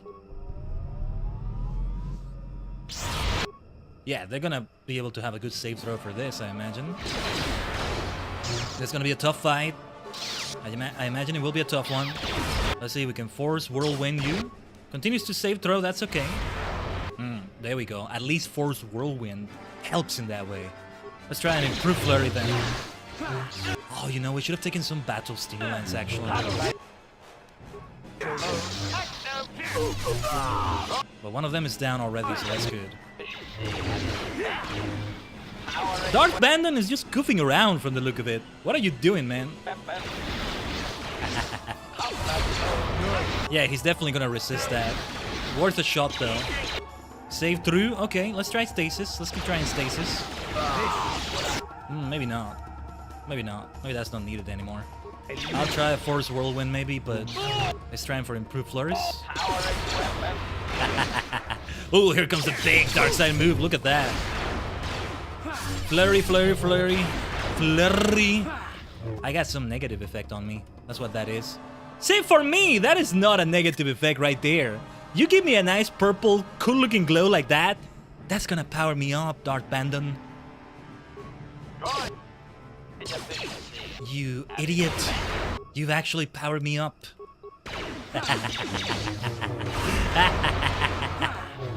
Thank you for the help, my friend. Thank you for the help, my bald blaster friend. My bald pervert friend. He keeps recovering though, I don't like it. He keeps draining us, I think. If there's a way we can avoid that, we need to avoid that. Let me use... First I need to heal myself now. I think we had a life support pack or something. Or we wait for him to run out of force points, because it's gonna go on forever otherwise. And I can't stun him anymore. Let me use a life support pack, followed by Adrenal Strength? Hyper Adrenal Alacrity? Yeah. I'll go for that. So we can be faster. That's what we need to do, I think. I can't do Cure anymore because I used all my force points for whirlwinds and stuff, so yeah. Canderous needs to heal again. It's partly a turn-based system here, right? So yeah. You just have to get used to it, but... We are playing a turn-based RPG in many ways, much like we did for World of Final Fantasy, though it's not entirely turn-based. I need to activate my shield again now. We haven't run out of it, right? I think we did, actually. Yeah, the dueling shield. Okay, we have the Sith Energy Shield, though. Let's see if he still has Force Drain. Oh, actually, I need to heal again. I need the life support pack. This is not working out. But we can reload if needed. He's able to pack a punch, which makes sense, of course. Let's keep going with Improved Flurry. Might be good to heal Canderous, but we're just gonna keep pushing forward. Nice. Nice, nice, nice. Rest in peace, bozo. You weird, bold, pervert, apprentice of Darth Malak. I'm not kink shaming, but did I need to know about your kink? Just try to kill me normally. 3,000 credits though, that's great. Let's go. I'm not gonna let go of that joke, am I? Yeah, your apprentice is weird, man. Like, what are you doing with your apprentices, man? This is why Darth Revan didn't like you. This is why Darth Revan ultimately didn't like you. We should save in save file number 2, actually. In case I still want to, like, go back up there. If this assassination target is not in the Shadowlands, well, we should still reload from here so we don't have to do the fight again. We'll have to do it again, like, we'll have to do it again in another planet. I'd rather not repeat that fight, so yeah. Still, another save file is good just in case. So yeah, defense 7 plus 5. This is upgradable. What was the thing I just got again? Dark Bandits, fiber armor. I don't want to wear what that pervert was wearing. It's not upgradable though. It looks kind of cool actually. Damage resistance 25 versus fire. With the upgrades, it will have better like stats. But what is great about the Echani fiber armor is all the resistances. Well, it's only 2 of them, but it's cold and fire. 20 as opposed to the 25 of Dark Bandit's armor, but it's both cold and fire. I'm gonna keep this. This is why I still hold on to it. And our standards are high for what the upgrade is gonna be. Speaking of upgrades, wisdom. Yeah, let's increase wisdom. Probably a good idea. Awareness at 16. Let's do both persuade and awareness. I want to keep persuading people. Stasis field. Is that what we want to go for though? Seems like a good idea actually. This power can lull the senses of a group, placing all hostile creatures within a 10-meter radius of a target enemy in a catatonic stasis. The victims remain in this state for 12 seconds, but a success fortitude save versus a DC of 5 plus the attacking character's level. The attacking character's wisdom and charisma modifiers. Oh, there's a plus in there. Yeah, okay. Plus the attacking character's wisdom and charisma modifiers means the targets are slowed instead of stunned. This power does not affect droids. No, actually, it's good. It's good. I kind of want to go for like a dark side power now. Ooh, force choke. Kill. Look at that. Slow, affliction, plague, fear, horror, insanity. I mean, I gotta go for this one. Something called insanity, yeah. Force lightning, force storm. Yeah, it's a universal power. It's just that we're going into dark side points a little bit, but we're still gonna remain mostly in the light, so I wonder... I don't remember how it was anymore. I'm forgetting my things, but like... the further away you are from the side of the force that skill is for, the less effectiveness it has, I think. I'm not sure, though. I'm not sure. Anyway. That insanity power looks like a lot of fun. I'm more of the fun kind of insanity, you know? The Don Quixote or Quixote kind of insanity. Rather than the paranoia kind of insanity. But if needed, I'll do what I have to do against my enemies. Oh yes. Circa hunting ground. So this individual, a shapeshifter. We do need more information on this one. I have nothing on them. It doesn't tell you any more on the quest dialogue here. I would be okay checking a guide or something if needed. But yeah, okay. Let's save the game again and let's keep going through the Shadowlands. Like this. We go to... no need to go to Jolie's hut, right? We go deeper into the Shadowlands through the force field. Oh yeah, the adrenal alacrity makes me go faster. That's actually very convenient. Although the problem is that my companions might not be able to catch up. Also, let's keep killing everyone.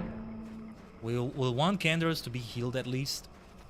HK though, I'll heal them later. I'll heal them later.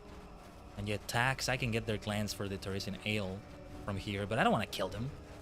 I'm not gonna kill them for that. That's why I feel like I'm just gonna leave that unfinished. I feel like there's maybe a way to conclude that without getting the tag clans. Like to actually have the quest line itself concluded. There's nothing here, right? On that poor Wookiee. Yeah. Just wanted to double check on that.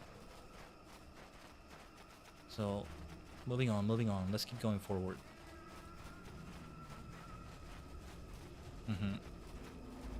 There's some tags here. But yeah, that would definitely give me dark side points. And I'm not gonna do that. It's one thing to kill Geno Haradan, it's another to kill these poor creatures just like that. I don't know if there's a way we can kill them. Oh, hello there. See, they're just friendly. They're just chilling here. Fun interaction. They're doing nothing to you. Just leave them. Can we actually go through the force field? You know, if we can't go... Oh, we would need Jolie for it? I'm guessing this shapeshifter maybe is not here then. If we always need Jolie to keep going forward. Let's reload the game here and go back up. Since we already had that confrontation with Darth Bandon and company, we'll reload from here. We'll just have to, you know, wait a little bit longer as we go back through the elevator, through the basket, out of the Shadowlands. Let's see the cutscene this time. We may never see it again anyway, so yeah.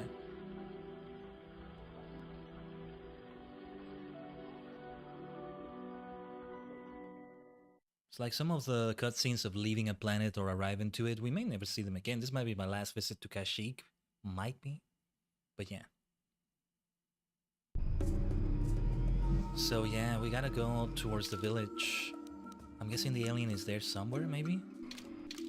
And if I can't find them there, I'm going to take a look at a guide for it. For those who don't know, this is actually my third playthrough of Knights of the Old Republic. The first two, I didn't actually finish the game, but I got super far in it. I pretty much know what the ending is too, so I kinda know everything about the game. But that being said, there are some things I don't remember.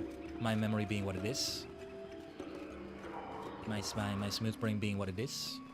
And so yeah, like sometimes I speculate and it's not me actually remembering. It's me genuinely speculating because I don't remember what something is.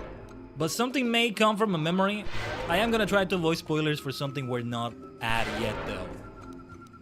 Yeah. But just be warned that I may get something very right because I'm actually recalling better than I thought. And also, let's get some repair kits. Pardon me. Yes? Because force healing powers don't heal droids, do they? There's no healing power for droids. There's a special one to stun droids, but yeah, not to heal them. No, we're in a dead end right here. The shape-shifting alien. They must have infiltrated the village, disguised as a Wookiee. And they're gonna allow non-Wookiees unless it's us, the Ebon Hawk crew. Only us. Just fascinating, actually. Now that I think about it. Kashyyyk being kinda left uninhabited. Kinda.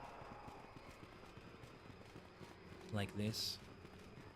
Obviously, it's more populated if you go for the very, very dark side choice of allowing the evil chieftain to have his people be enslaved.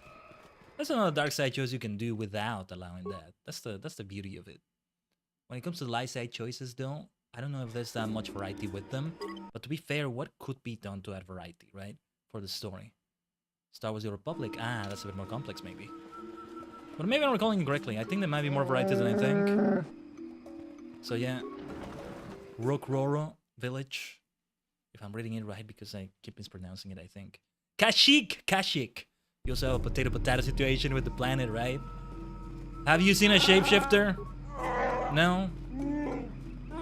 Because Freyr is back in power, right? You can choose just to kill him, and that's it.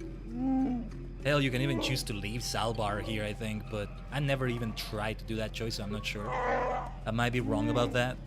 It's kind of similar to how you can never pick up Juhani. Are there local concerns besides the slavers? Roar War was missing, but you know that. You caught his killer and show that justice can be merciful.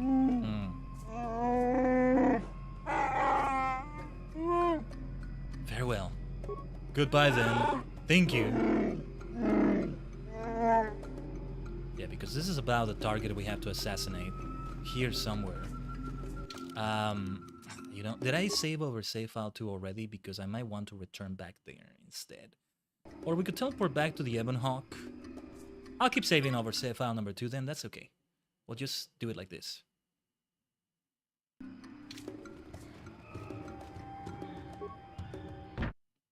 And yeah, it's been a while since we've been to the Chieftain's Hall. Is anything different here? Freyr, what's up? We came without Salbar this time. What's up? Welcome back, Khaiden Tajigen. Much is happening, but I can spare a moment. Our fight against the slavers will be a long one. Because I think some slavers are still kind of landing on the planet. They may still be left somewhere. Somewhere on the planet, who knows? It's a big planet. Oh, then what about this dialogue?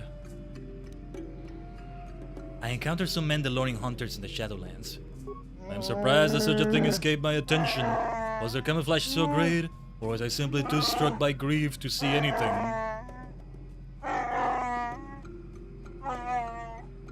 The more our encounter, we will deal with them in short order. My people will never be weak again.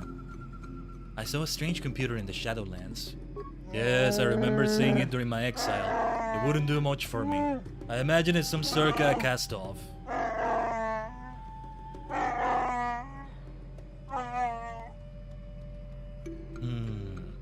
Oh yeah, I want to tell it that it created the trees, yeah. It's older than the forest. It created the trees. You are saying nonsense. I'm not sure why you have made this jest, but I would ask that you stop.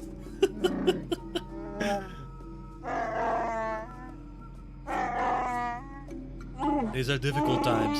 I don't want you threatening our traditions while I am trying to unite my people under them. I will investigate your claims at a more appropriate time. Until then, don't speak of this again. Yeah, because I feel like with everything we've established here, we can say it to his face. And he's not going to be very angry at us. Threatening the traditions as we are threatening them because, well, yeah. Like, we've shown we're completely on their side and all that. Wow, this feels so uninhabited now. Like, even Frey are just completely alone on the chieftain's hut. But where is this shapeshifter we're looking for? I think I'll see if there's a guy that can tell me. It is possible that maybe it's not doable if Kashyyyk is completely liberated by like this. Or perhaps I did have to go deeper into the Shadowlands. If that is the case, then alright. We'll need Jolie with us, one way or another. I think I might have... Who should I replace with Jolie? We'll have to see. We should teleport back to the Ebon Hawk, or do we need to actually? Well, anyway. The Geno Hardan Kashyyyk is how I'm gonna search it. Oh yeah, I forgot one Y and Kashyyyk. Oh! Huh, okay. Rulan is on the part of the Shadowlands that you first enter right after you get off the elevators. He's past Jolie's hut at the lower right corner. Nah, I did not think about that area. Alright, well, let's take the long way back. I could reload right before the Darth Bandon confrontation, but I had to go through the Darth Bandon confrontation again. Let's just keep going. You know, I think I'm still under the effects of the adrenal alacrity. That's great. It's making me go faster. If I go too fast, however, I must gather my party before moving forward. That's the thing that sucks. Hey, as part of the Geno Hardan questline, I'm supposed to do this alone, aren't I? So there is that. Maybe I can just do that to make it easier. Yeah, I don't have the force power that makes me go faster. That would also help, but again, we increase the possibility of the companions falling behind. Yeah, all the way to the other side. Take me to the other side. What was that song again? I know it's from a song, but I don't even remember what it is or what it was talking about. Anyway, or who sings it or whatever. That's how the references can be. When you spend a life hopping from dimension to dimension, doing all sorts of deeds, quests, missions, like I do, taking many different forms, combining many different minds for a higher plane of existence, these things kinda get lost on you a little bit. Such is the existence of the multi-dimensional Tajigen, Khaiden. Yeah, you wanna see more of this mania? Subscribe to the channel, don't forget to do that just yet. Don't forget to like as well. We gotta do the YouTube things right here, and thank you so much, Tajigen, whether you're a VOD gang or live gang, for watching right here. As we're making our way through some spicy Jedi assassinations. Spicy. Dark side kills. This one and then Tatooine will be left. So let's see what how we can do this confrontation. No, if anything, I might actually need to be alone. Who is going to see this, right? I keep saying the walls have ears and eyes. But here, deep in this godforsaken place, the Shadowlands, especially now after Circus out already. Who is going to see this if I do it wrong, right? I think other members of the Geno Herdan, is it Geno or Geno? The Geno Herdan, I keep saying, might be watching somewhere. But yeah, Jolie's hut. Who knows, I might be able to get some tag glance from this person. What is it that they were doing here? Maybe they were hunting tags or whatever. They're shape-shifting. Let's see what we're looking for. And put some spice into my force alignment. Right here. Past Jolie's hut. This is also around... Well, we have a crossroads. There's one or two of these sites. Let's save here just in case. Let's save here just in case. You can never save too many times when you have the option to keep saving. I don't remember if the PC version had a quick save. My second playthrough was on PC with some mods, which were great. The ones I remember anyway. But yeah. From what I recall, I don't know if it was with that. Okay, we came the wrong way from the look of it. Or maybe we need to do something special. This is where we killed a monster, I think. Wait a minute. What the heck? What's up with these corpses? What happened here? That I didn't check them out. Life support packs, credits. We got something useful out of that. What did I miss out on? Right here. Well, it's gotta be on the other side for this person, or I need to do something to lure this individual out. I have no idea. It's a funny thing. I don't even know. I don't even remember the reason why I'm assassinating them. Ethorak, okay. He was just bad. About a person doing bad things and being a jerk about it too. Then the slaver on Dantooine, we know they're a slaver. But this person, why are we killing this shape-shifting alien again? I don't even know, but we're gonna do it. Ah, that Wookiee over there. You're not a Wookiee. You're not a Wookiee. It's kind of funny because it's kind of like when you're looking for Freyr. It's somebody with a campfire, or that may be the Wookiee that wanted Mandalorians killed, and they remained here. It wasn't Freyr. It was. This is somebody else, but Gror War. I don't know. I don't know. You are. Why do you disturb me, human? Gror War comes to the Shadowlands to get away from your kind. I want to ask you some questions. I am no slave, human. I am Gror War, a free Wookiee. I do not answer to you. I mean, it's one thing to shapeshift, it's another to be able to sound like a Wookiee. That's impressive. Leave me be, human. Return to the village in the treetops. The Shadowlands is no place for your kind. I wonder if I should have Jolie with me, baby.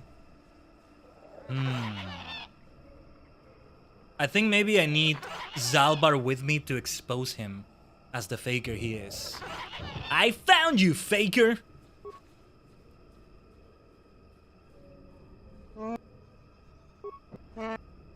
Yeah, I think maybe that's what we need to do.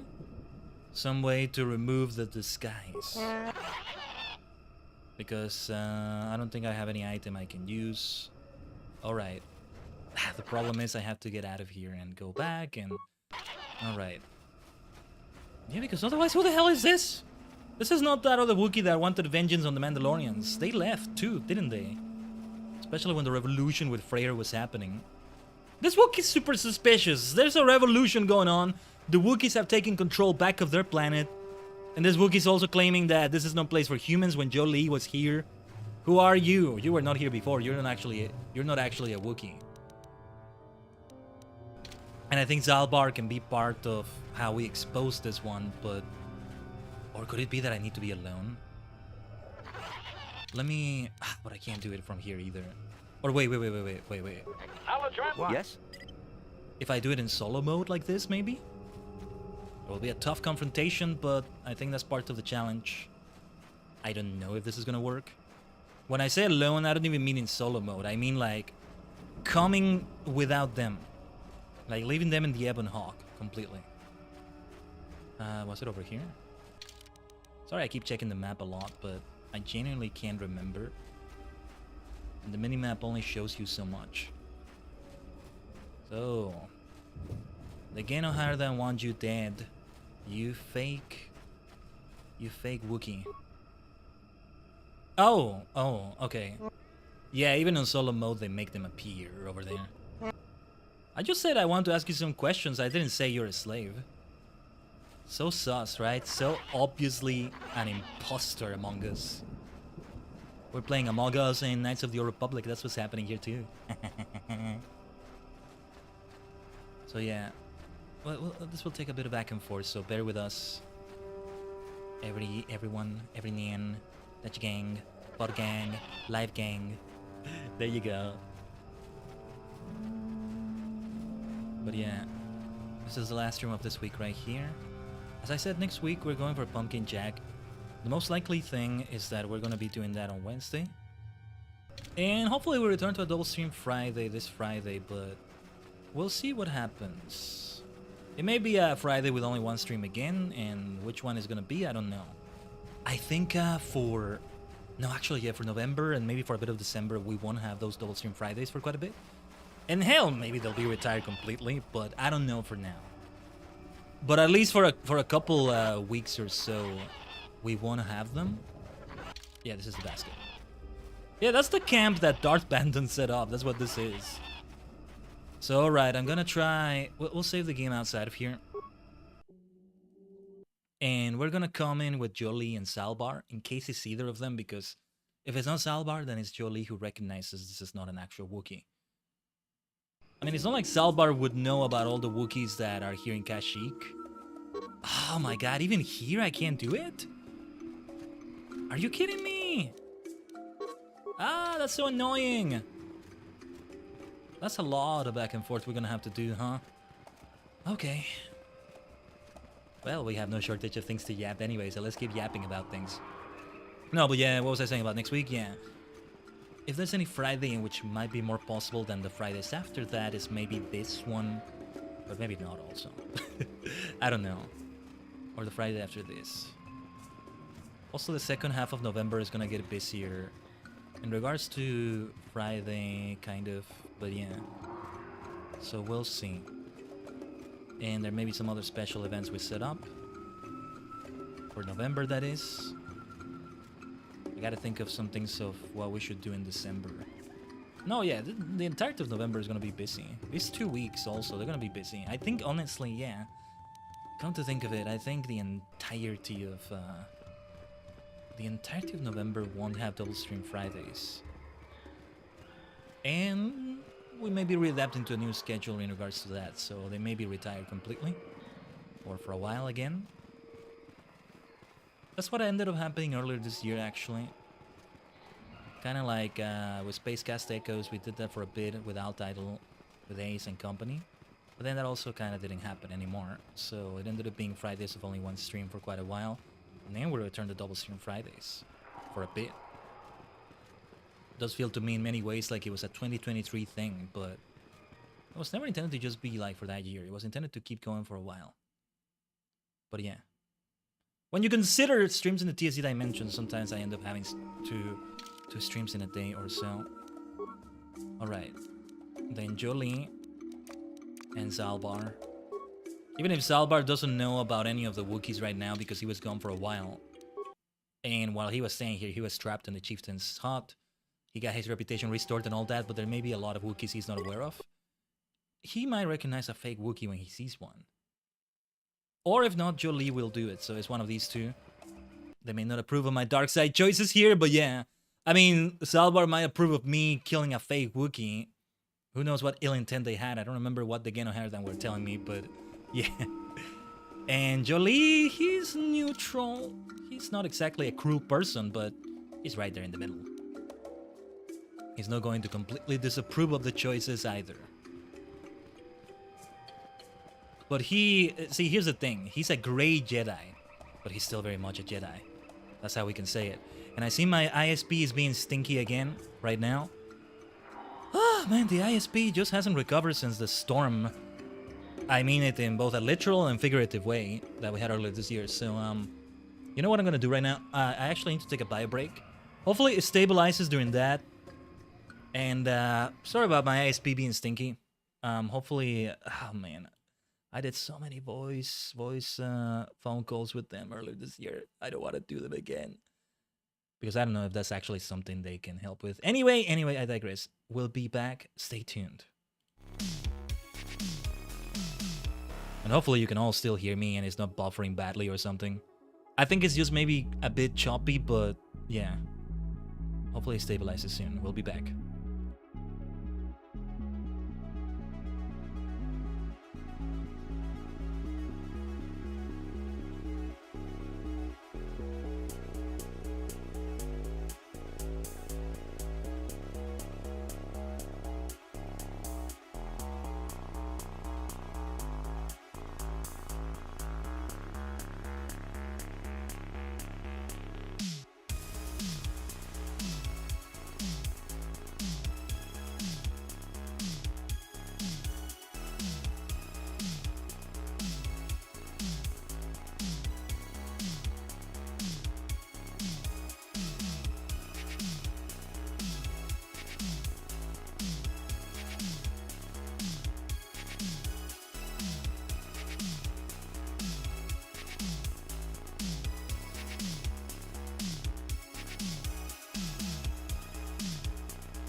Omatase shimashita. I think it stabilized actually right as I was leaving, right as I was like going AFK for that BRB screen after I finished talking, but better safe than sorry. And sometimes it stabilizes for a moment and then it goes back to being all unstable, but hopefully you're all back. If you're hearing this right now and we're live, you know, you're not on the VOD gang, chances are you might need to refresh. Because it might have buffered for you. If it buffered for anyone there, know that it probably wasn't on your end. That kind of rhymed, that was nice. So yeah. Say even in the middle of a crisis, we can rhyme. Because it doesn't cost a dime. Alright. Back to the Shadowlands. These are the consequences of the dark side, maybe. But yeah, if it's not Jolie and Zalbar, I need to save over save file number 5. Because I said I wouldn't touch save file number 4. Since that's on Manan itself, we're gonna leave it in Manan. Save file, I mean. So yeah.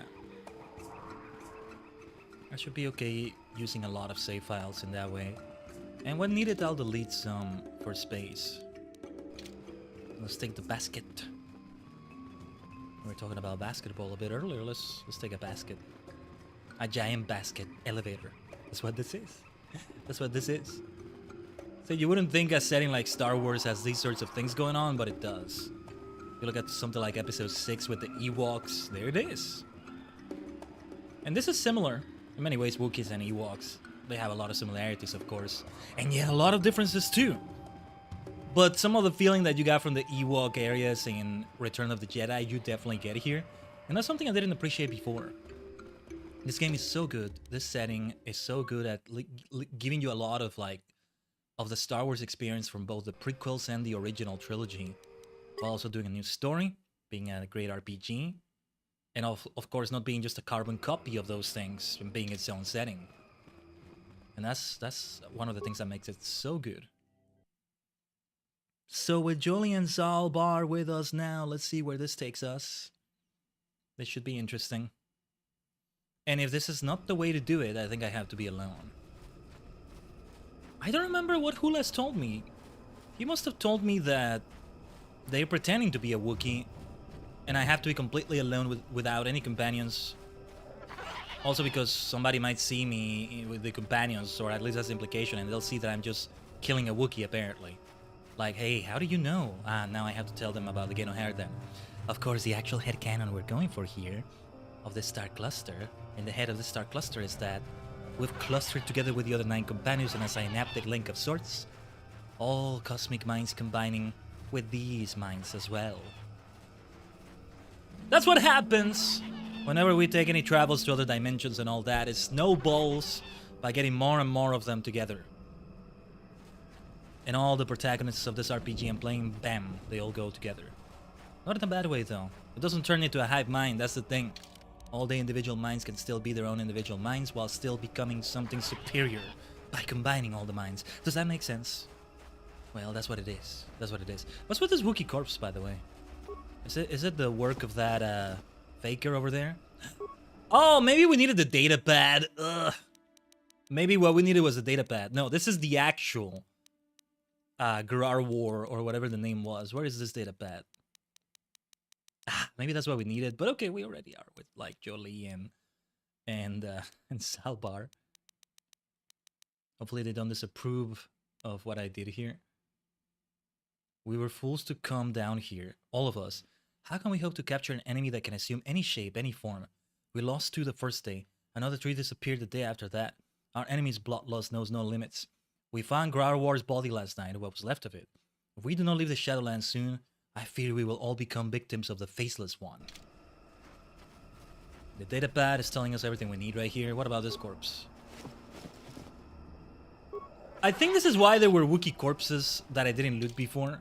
Is recent ones. So that's what this person was doing. They were just hunting Wookiees for sport.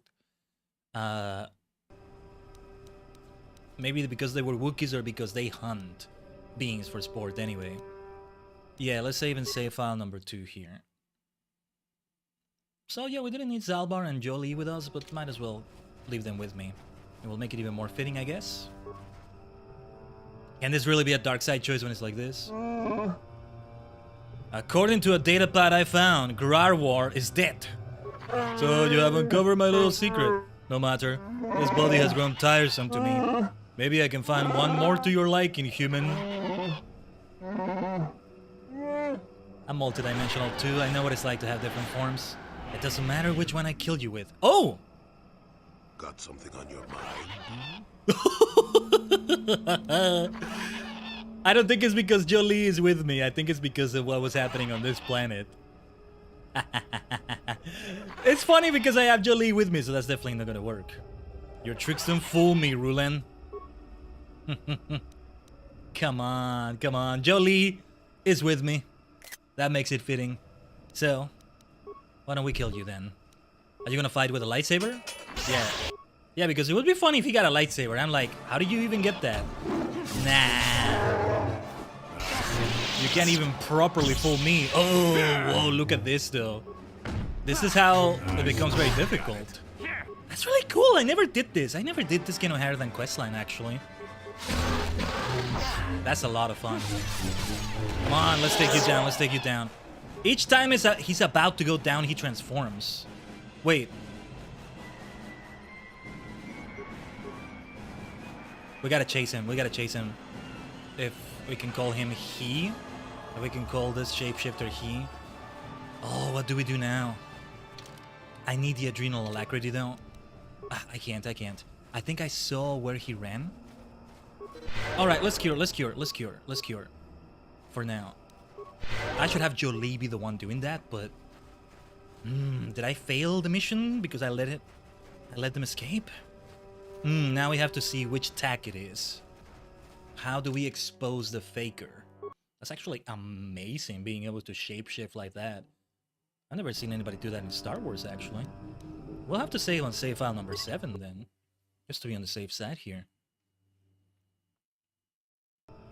Yeah, I'll just do it like this. Oh, yeah, I see some frames are dropping because of the internet. Hold on.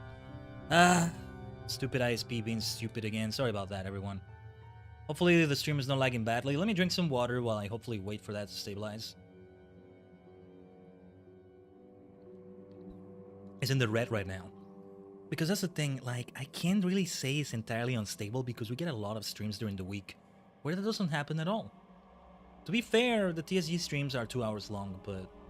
so less room for that to happen. But I mean, we've only been live for 2 hours right now and that's already happened, so yeah. Bloody hell. What a mess. Okay, we just interact with them. This tag may be Rulan Prolic in disguise, but you can't tell for sure. Maybe if you kill it, it will revert to its true form, assuming it's Rulan. Is there a way to tell without killing any of them? I can just keep saves coming, but... there's gotta be something you can do with tags. With tag... there's a way to, like, lure tags somewhere, right? That's how you can kill them, but I don't know if I have whatever item that is... we do that with, or... if it was an item... no, yeah, this is Banta fodder.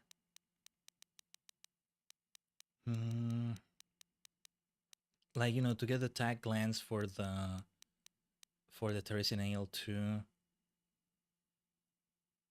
Oh no, this is... wait, what is this? No, it was already the Roar War. No, that was the corrupt brother of Salbar, I think.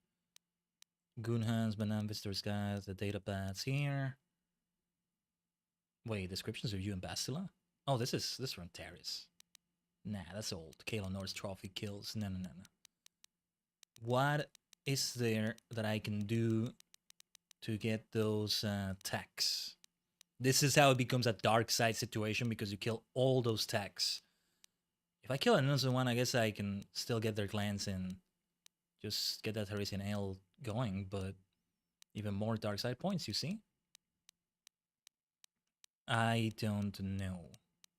If I save scum, then I can find the right tag maybe, or maybe it's scripted so that you always have to kill some actual tags before you find the faker. Rulan. Echani foil, Verpen headband. Yeah, because I don't think I have anything for that.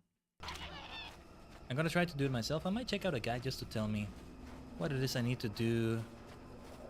Isn't there some way to, like, lure them somewhere. Do you know, have them behave the way only attack would. Wait. I think it's the other one because it's not letting me do anything. Or maybe it's because it has the way blocked. Why is that other one... That other one is suspicious. Look at it. It's not doing anything. What can I do? I think this is the actual Ruland, but...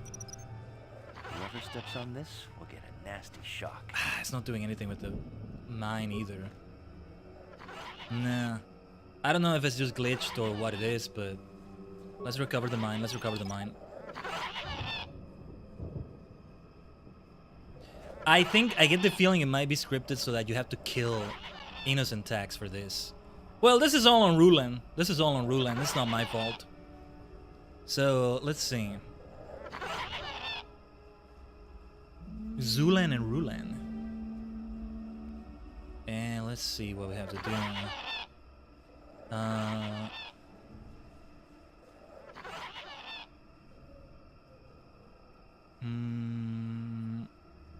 You know, higher than Ruland.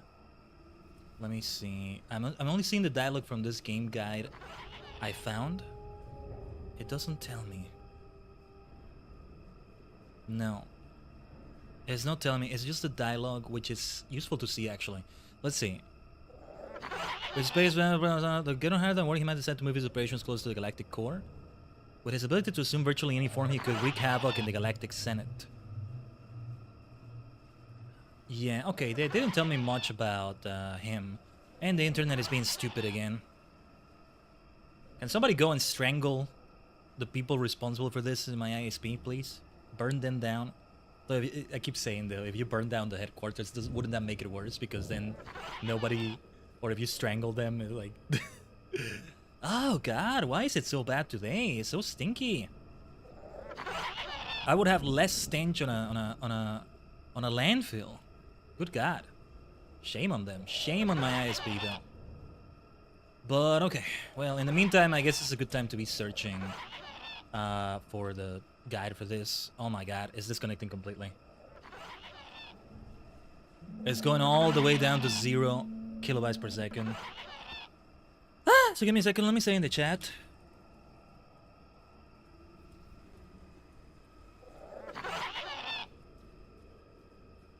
Just bear with us. They don't want me to do the dark side choices. They don't want me to kill these innocent creatures. But yeah, I see the message that gets sent successfully in the chat. So there it is. Ruland the Shapeshifter. Do I have to kill some poor tax right there?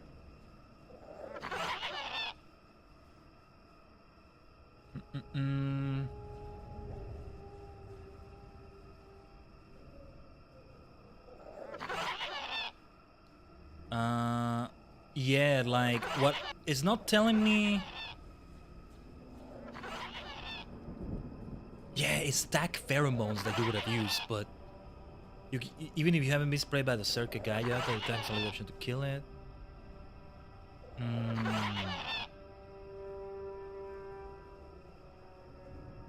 I'm not seeing anything new from, like, the pages I found. By the way, hopefully it's stable now, again. You know the over 9,000 meme from Dragon Ball? Well, in the manga it's over 8,000. And in some dubs that are not that dub, we have over 8,000 drop frames. Oh, actually it's gonna go for over 9,000. It's back to being unstable. It's back to being unstable again. It's just super unstable. You know, as long as it doesn't affect, like, the... In the VOD it can look okay, it might look a bit choppy, but yeah. It's one of those, like... internet issues in which instead of dropping down to 0, though it was doing that a bit too, but like for the most part, instead of dropping down to 0, it spikes up, like it goes double the megabytes per second. That's why you always want to have at least double the upload speed for what you set as your bitrate. Because I don't know how it works. This is nuclear physics to me, but like sometimes when the internet spikes up like that, it like I think it tries to take more resources to do what it needs to do, and that's what it's doing right there. From my dashboard, I seem that it's not buffering too much, and I have my stream on my dashboard buffer even when the internet is stable. So yeah, there's that.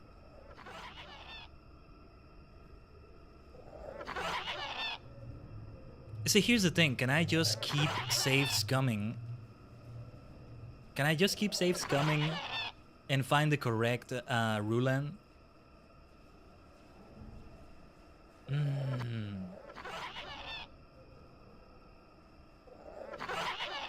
Yeah. Then you have to kill all the tags, I think. Yeah.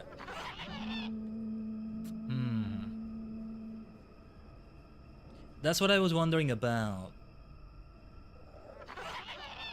Like, nobody is answering if it's scripted so that the tags have to get killed, or that you can find the right one by just continuing to save and reload, save and reload. I don't know. One at the end of a trail in a cul-de-sac type terminus. Okay, well, just so we don't delay too much, I'm gonna try. And this tag right here can't even. We don't even have the option to kill it. That's so strange. I think it's because it's not part of the tags that. Yeah, one of these is the right one, and the others are a red herring. But some of them moved away from here actually. Let me. When did I save the game again? Because they've already moved too much. One of these is not gonna be the right one, I think.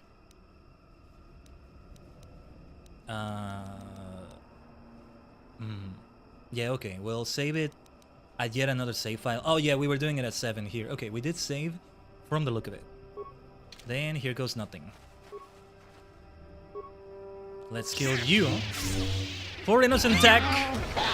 So obvious now that this tag was in Rulan Pluric in disguise. How many more of these creatures must you slaughter before you find your true query? That dialogue implies to me that it's scripted so that you have to kill tags. Tack, tack, tack, tack, tack.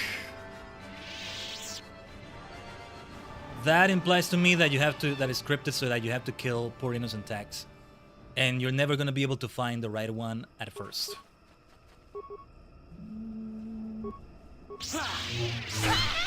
Poor things. And I can't even get their glands for the Tajigen ale. Might as well get that, right? There it is. So one poor innocent tag as collateral. I'm gonna do yet another save. I might be able to find him without killing the tags. But I don't know. Right, let's see. Save file number 8, or, well, it skips to number 10 after this, I think. Or even a new one. Yeah, save file number 8. This is how we do a lot of saves. Now I gotta try it. We're gonna get dark side points one way or another, but I'll get less of a dark side, in my book at least. Less of a dark side aura if I don't kill an innocent tag. Let the Force guide you, right? Surely the Force can let you know which one is the faker. Who knows what technology, what kind of thing he's doing. Now, here's the problem. I saved when there were more tags around here. This is gonna be more difficult, isn't it? I don't know. Maybe I'll leave it with that one poor tag as collateral. No, it was not this one. Because they keep moving from place to place, it's kind of hard to tell. Wait. Let me kill another one. If it's scripted, then I don't know.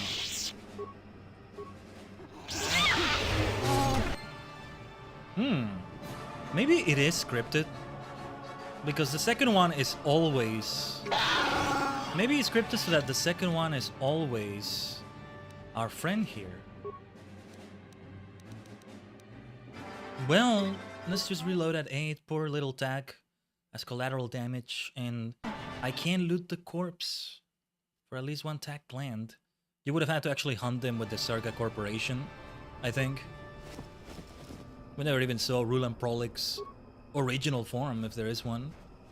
Yeah, there's nothing to loot there. Yeah, Zalbar and Jolie, I think, are not gonna approve of that. Sorry. Sorry you had to witness that. Let's get out of here. That's... How did this person even know about Jolie? They've been in Kashyyyk for a while, I think. I liked it. But it was so obvious because Jolie is with me, you idiot. Nah, they knew I wasn't gonna get fooled anyway. They were just having fun at that point. Yeah. Rulan was just having fun with us. And also, it was like the default outfit for Jolie, which is not what I have equipped on him anymore. That's also how I knew. Whoa, what the heck? What the heck is up with this container? There were a lot of things I didn't loot before, maybe. Construction kits, a black combat suit. Looks very different. No, sorry, looks very similar to what I'm wearing right now. Okay, H5 armor, defense bonus 7, max security plus 5, cold fire resistance. Just trying to compare the stats. 5-5, it's not upgradable, so yeah. As a brag improvement on the combat suit, this armor is good protection where speed and unrestricted movement are more important than bulky plating. Might be good for mission, but I think she has something better already. I don't remember. Let's get out of here. I can't teleport to the Ebon Hawk from here, nor from the Great Walkway. So we have a long way to go. Let's keep going. Or can I change my party here? No reason to change it. We just go to the Ebon Hawk, and then for the next mission in Tatooine, we'll switch to HK and Canderous once again. I'm trying to remember who I've had for every piece of the Starforge map. So I can have different people for Manan. I might have to go back and see that in the VODs. It's good that we have them in VODs, right? For that reason. So I can have a different pair every time and keep seeing different comments from everyone, you know? I think we've had Kart and Bastila. We had Jolie here in Kashyyyk. The other person that was with us was not Salbar, though. I think we've yet to have Salbar. We may have had a mission before. It's been Tatooine, Kashyyyk. We haven't gone for the Manan Starforge map yet. There's still ways to go for that reason, you see. Safe to say it's going to be over 20 streams for Knights of the Republic. Let's see how long it takes us. At some point, I will reach a point in the game that is actually uncharted, unknown territory for me. And I think it's very close to the end, but maybe not as close as I think. I'll have to remember where I last left off on that second playthrough that was cut short. The first playthrough also cut short. When we reach that point in which the first playthrough I did was cut short for circumstances beyond my control, I'll let you know. I can't tell you because it's a spoiler though. But it will come. That point will come. So, I said this at the beginning of the very first stream in what is now 18 streams, right?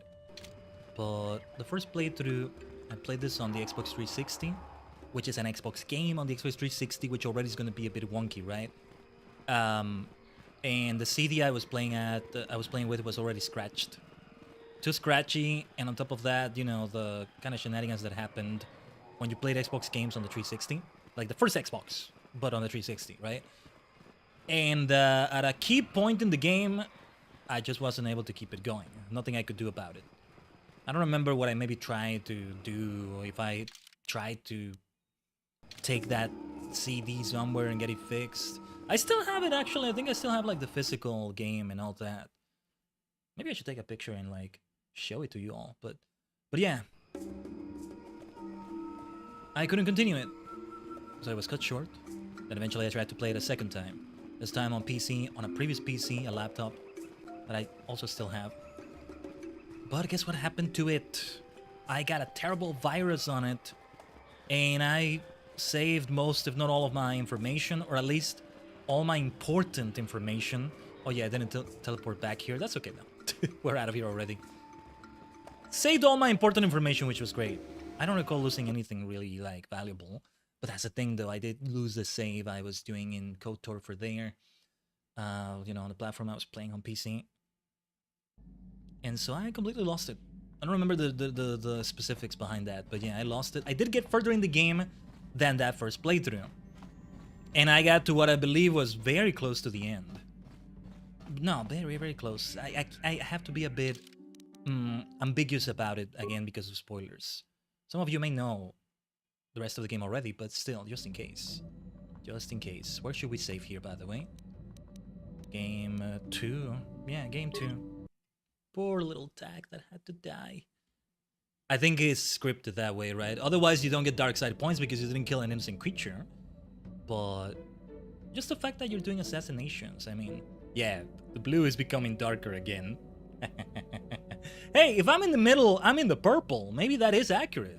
Maybe I should go for more of a gray Jedi playthrough, although When it comes to... Okay, I will say a bit of a spoiler. And I actually haven't gotten to this point in the game, but I pretty much know the endings. There's a light side ending and a dark side ending. There's a point in the game in which you make a light and dark side decision, I think. And I say I think because I didn't get to that point just yet. There are things I have yet to see. Like, I have actually yet to see. And... even no matter where you are, even if you're deep in the dark side, you can still make the light side choice and it will work. KOTOR 2 is the one that gives more weight to your actions, and if you are in the middle as a gray individual, as a neutral individual, then the ending is going to reflect that without you making the decision. You made the decision by making the decisions you made in the game. I'm not sure though, because I haven't played it yet, and yeah, that's the one that would be uncharted territory. I will say though, especially with how long it's taken, I don't think I'm actually going to continue with KOTOR 2. If you all have a high demand of that, let me know in the comments, in the chat. If you want to see me go on with KOTOR 2, we can give it a try. I do have it bought here on the Switch. I have it on Steam. I might try to play that version instead. We'll see. So yeah. Hopefully it doesn't have the same issues that I had when I was trying to run this also. For the stream on PC. Nothing but space combat every single time we travel. That's fine. Also remind me, we gotta do yabbing for... Incoming fighters! We still wanted to do the yabbing for thing, didn't we? That's very important. This one is not going that well.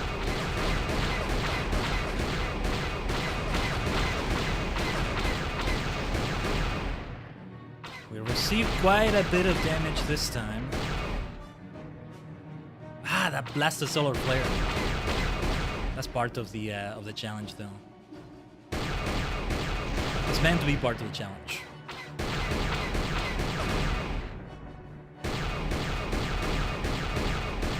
Come on.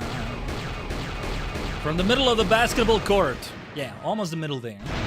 Good distance, though. Good distance to make it impressive. To make it impressive. There we go. See, if I had the tag glance, that would be perfect. Then I would be able to talk to Griff. Ah, yeah, he doesn't deserve. He doesn't deserve to get that.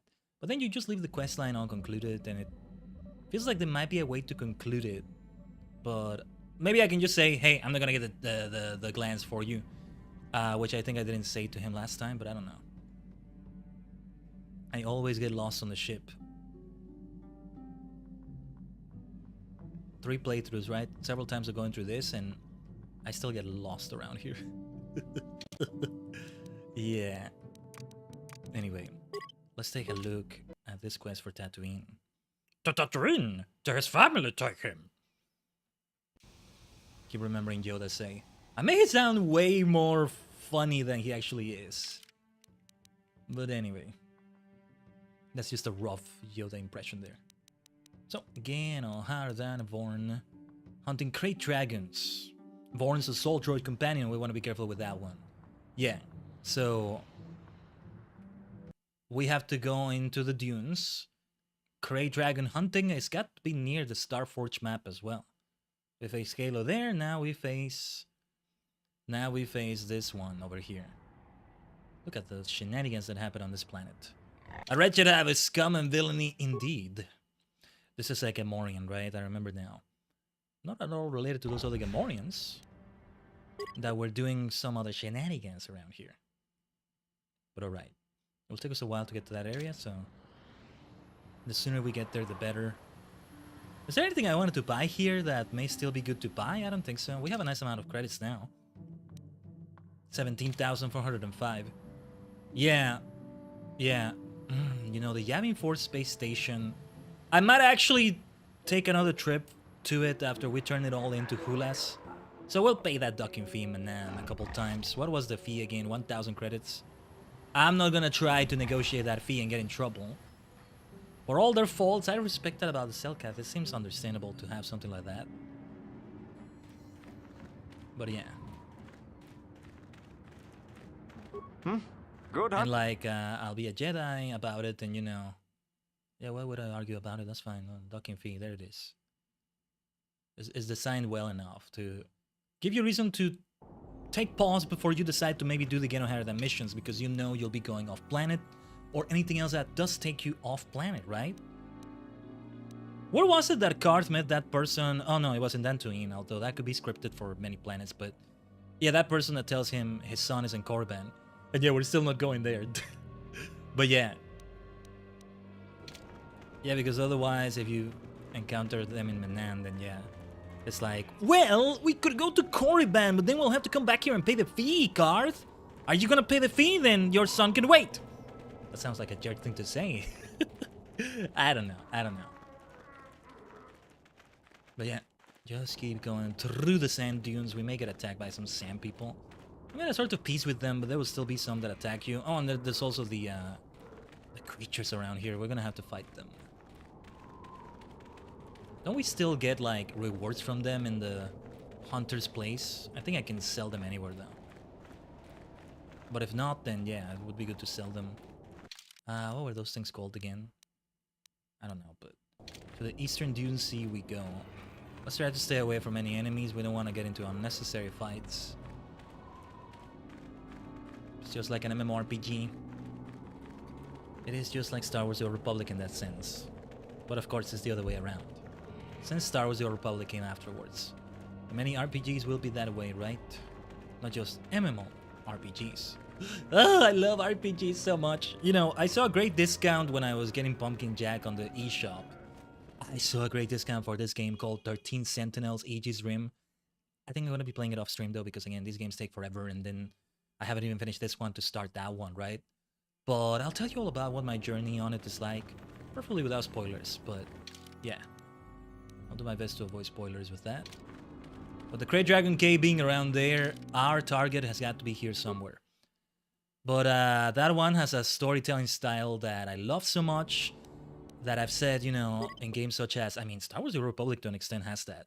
But other better examples, more clear examples of this. Sonic Adventure 1, Sonic Adventure 2, Octopath Traveler, and other games I want to play too, like the sequel, Octopath Traveler 2, and Live Alive. That's one of the crown jewels of that storytelling style, of many stories being separate, maybe sometimes meeting together, but seeing the multiple points of view of a story that comes together in an epic finale at the end. Or they come together in an epic finale and then they separate again if there's an expansion, maybe, like in the Old Republic or so. Sometimes you do the exact same thing you did with another character, or not the exact same thing, but rather, you know, Sonic vs. Shadow. I found you, Faker, in the jungle, in the forest there of Prison Island. You see it from Sonic's perspective, then you see it from Shadow's perspective, or vice versa. It's the same fight, just from different perspectives. Sometimes it's like that. Sometimes it's things that the others don't do at all. You go through Radical Highway. Sonic doesn't go through Radical Highway. He goes through City Escape, which I think is in that same city somewhere, but it's not the same. And so that adds to the fun and variety of it, making you want to see the full viewpoints, right? What? Oh. What? And that's a lot of freaking fun. I love the hell out of that. So many Sonic games did that. This is why the Dreamcast era, as it's called, I feel like I want to use another name for it. The Adventure era, but then that also is kind of inaccurate because, well, the Dreamcast era is my favorite. That's one of the reasons why. To me, that Dreamcast era, see, again, why it's not right to say this, because only the first two games are really on the Dreamcast. With Sonic Heroes, which is still in that era, it's not on the Dreamcast. It's not on the Dreamcast. And I consider Shadow the Hedgehog and Sonic 06 to be part of that era too.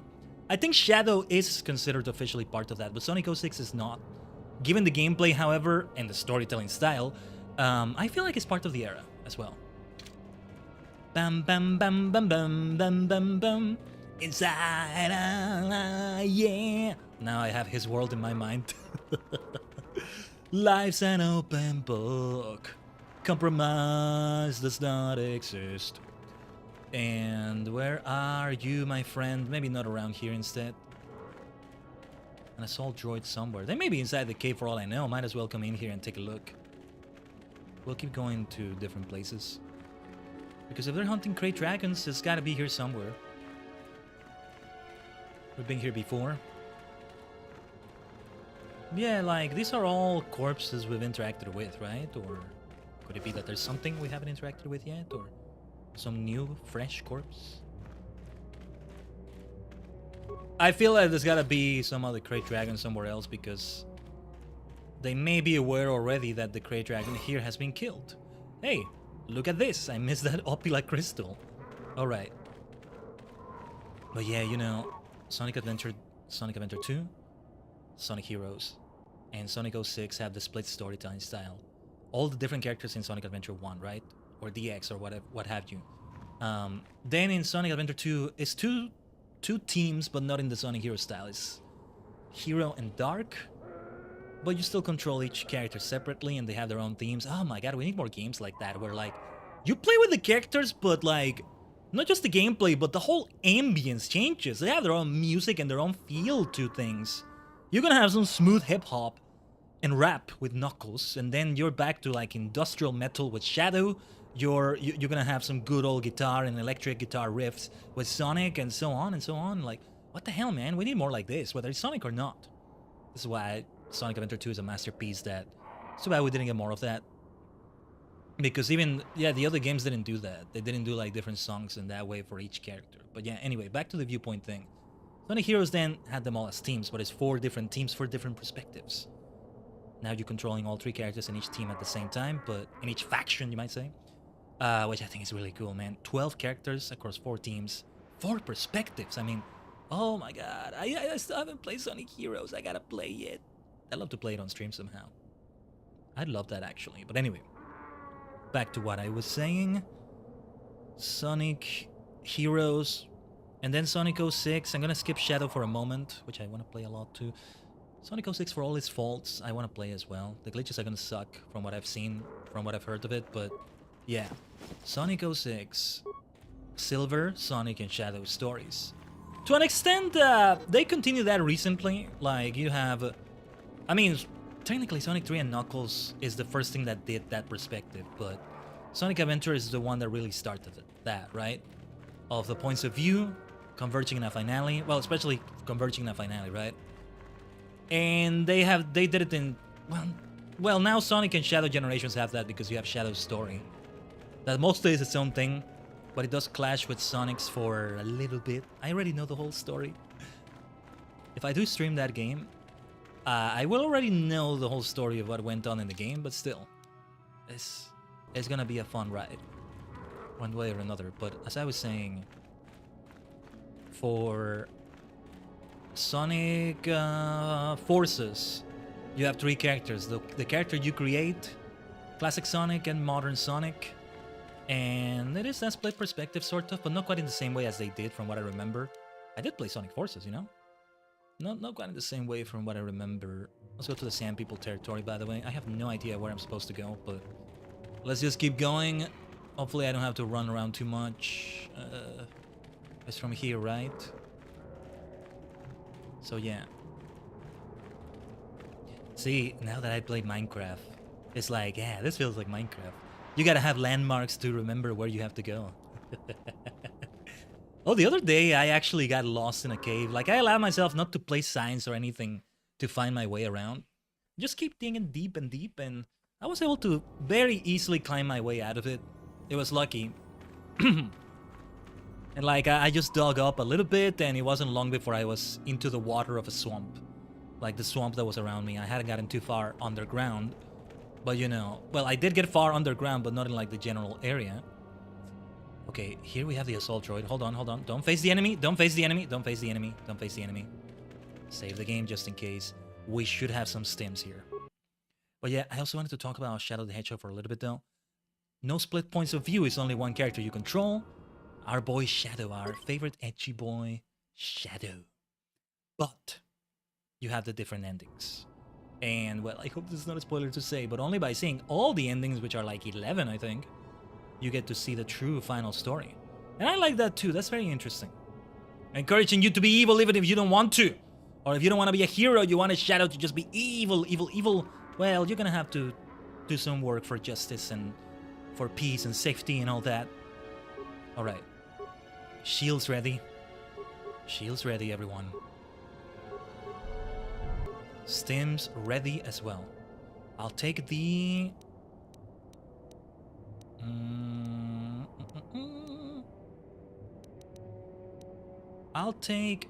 I'm gonna underestimate the enemy a little bit. I'll take the adrenal stamina. And there's no such thing for a droid, right? Just wanted to double check.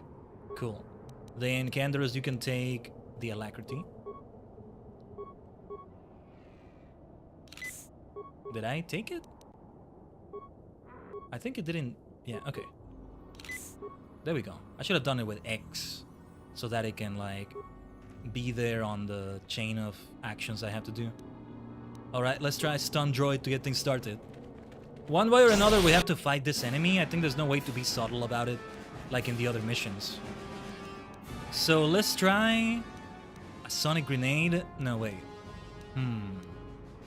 Ion grenade is the one that will leave it stunned. I want to be stingy with my grenades. That's why I don't want to use the plasma or cryoban grenades. Frag grenades. One frag grenade will do the trick, and then after that, ion grenade will also potentially stun the assault droid. Oh, wait a minute. That's it. Now is where we get to take a decision on how to approach this. Make it look more of an accident, less of an assassination. Let's save us save file number 3 to be on the safe side. Let me take some water here. Feels like my voice is getting a bit rough. Nothing hurts or anything, but it's like, it's getting rough, but kind of like that. Exaggerating it for effect, of course, but yeah.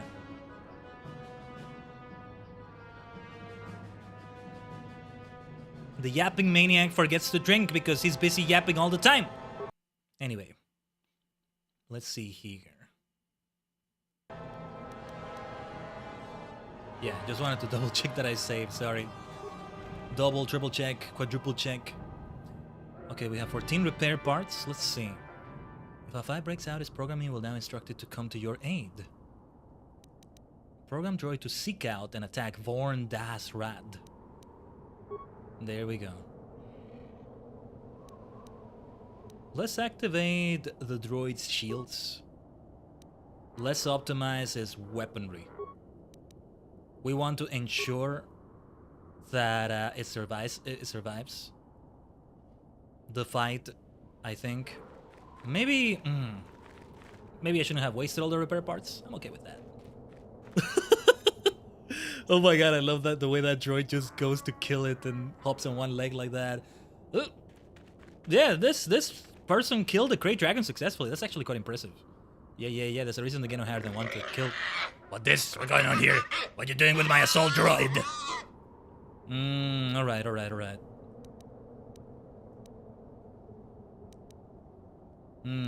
What should I say here? Yeah, the fight is inevitable. So if it's gonna be the fight one way or another, then we did well optimizing the droid. I shouldn't say the second line because we're here to assassinate this one. I'm going to enjoy killing you though. Extra spice for the dark side. Hey, Kandaros and HK are with us. Yeah. But to say we've reprogrammed the droid, I don't want to give you the answers. I'm going to enjoy killing you, Vorn. Are my own droid against me? Very clever. I'll take more than rogue assault droid than you to take down Vorn Das Rad. Well, what about my 2 companions behind me? There's 4 of us. Bring it on. Could it have been that I wouldn't have gained dark side points if I had given him the option to surrender? That's not the get no higher than way, I think. But anyway, how about a Force Whirlwind on you?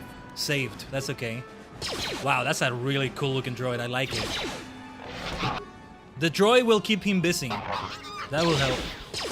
There we go. Let's go for it. I'm gonna throw the grenade and also harm the droid. So it may be okay, but yeah. I might get the aggro instead of the droid, so that this could be bad, but I'll try another Force Whirlwind. If that happens. I can keep trying with it. Oh wait, we don't need another one? Let's go for that improved flurry power attack! Critical strike! Let's keep trying it because he's at low health now. Critical strike can go a long way. I don't know if I'm even using it right, but... Let's try a Force Whirlwind. If the droid dies, that's okay, but... There we go. More dark side points gained. So I gain more for saying I'm going to enjoy killing you. Well, so be it. It's part of the spiciness we're adding to our Force alignment. Give it some spice so we can get back to a nice purple, huh? Where's my loot? Gimme. Let's see what the data pad says. Is this kill justified? Even if we got dark side points, let's see. So far, all of them, yeah, like, you felt like you had good reason to do it from what you saw in the datapad as well. Not just what the Geno Herdan told you, but there's gotta be some plot twist to it. Anyway. Someone has discovered the more... No. Okay. There's a message on this datapad, though it is unclear if Warren meant to send it to someone or someone sent it to him. The guild is restless. Geno Herdan agents are hunting. Soon they will come for me, and possibly for you. When they do, I plan to be ready. Have I actually played through these quests? Because I feel that there's some plot twist I'm predicting here. These are Geno Herdan members. These are members of the guild itself. Well, I'm gonna keep doing it.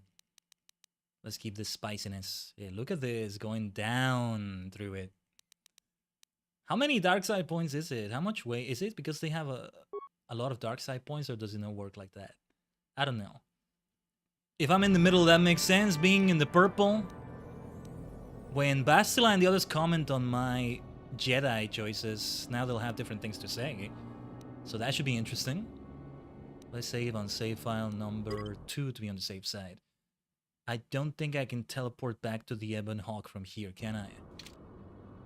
And I wanted to see if I could maybe loot the... Yeah, we need to see if we can get something out of the Crate Dragon. Might be able to get another Crate Dragon Pearl, actually. Wait. Nothing. Is it because I bashed it, or can I truly get nothing out of it? I'm not gonna bother trying to check, I'll leave it as it is. And the assault droid will just be left there like that. It's now active. The fabric side is probably now instructed to come to your aid. Well, alright. Let's see if we can teleport back. We can! That's good. Let's go to the Yavin 4 space station before we forget.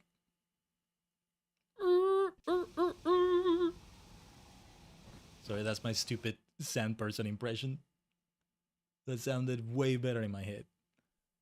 Anyway, they can sound very cute. They can sound very cute. When they're not attacking you to death, maybe. Right then. We might be able to resolve the situation with the Giska, but I think here's what we're gonna do. We're gonna go to Yavin 4, which I think is gonna trigger the last part of the quest line that happens there. Or not Yavin 4, but the space station above Yavin 4. Then we'll go back to Manan, turn in these quests. Yeah, look at this. I just realized it really is less blue in the background and turning more white. This will be interesting. We might actually end up in the middle. And you know what? That's gonna be very fitting for what we're aiming to do right here. For who Khaiden Tajigen is and all that. Maybe I should think about it when I return to Star Wars: The Old Republic. Anyway. Let's keep saving the game, just in case, just in case, just in case. Better safe than sorry. Then we'll go to Manan, turn these things into Hulas.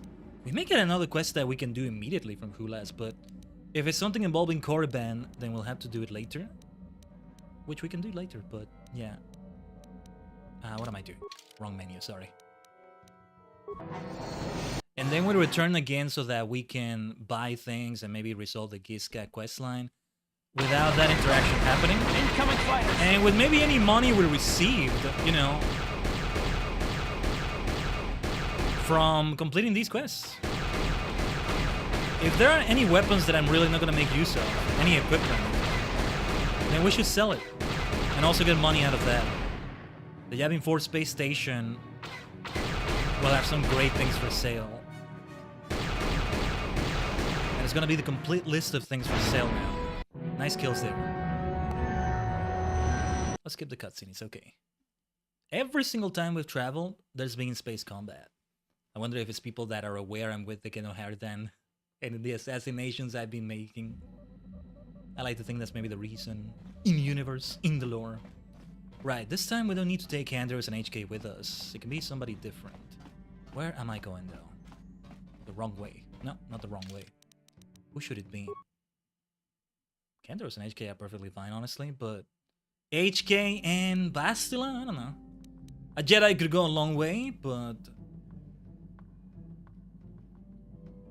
a Jedi with Cure. How about Juhani and HK? For variety's sake, why not?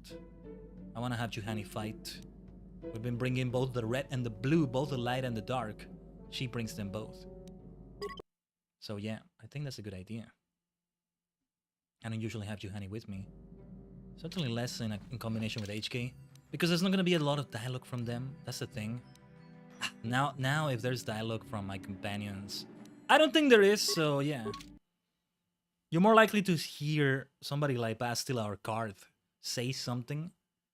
And especially if they're with each other or with somebody else who's going to be more likely to say something. Okay, I see my ISP is being stinky again. Hold on. Let me have some water in the meantime. While I wait for maybe some stability. I don't want this to be missed. This is going to be an interesting experience.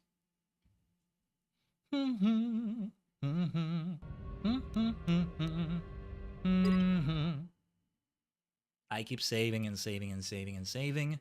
Better save than sorry. Seriously.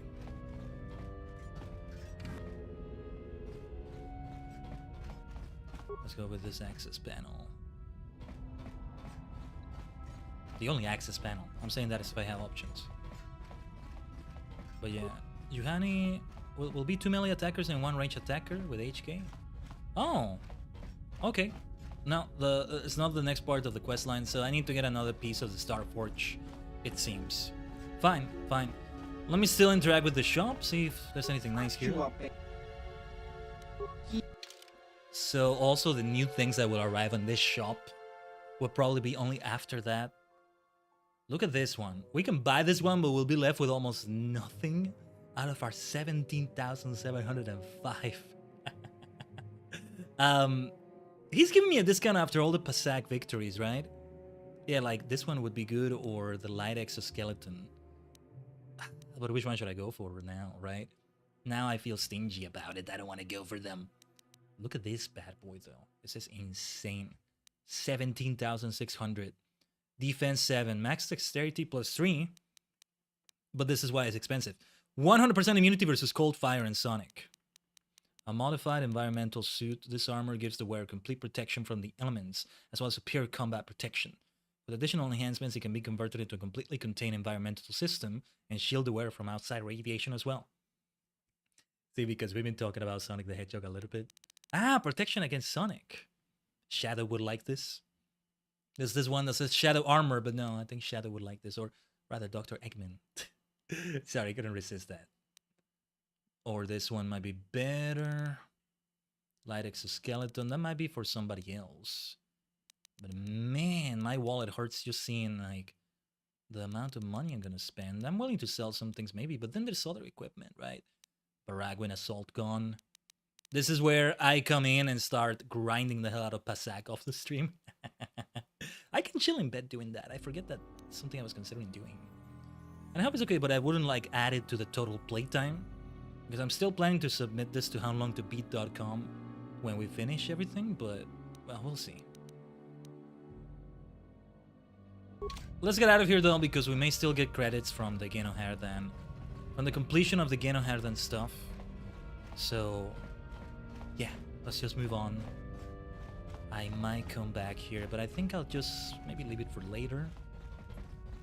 And if I do this off stream, yeah, see, instead of Stardew Valley 1.6, it would be this. This would be more straightforward. Because I keep forgetting, there's a few occasions in which I could have done this. I should have done this.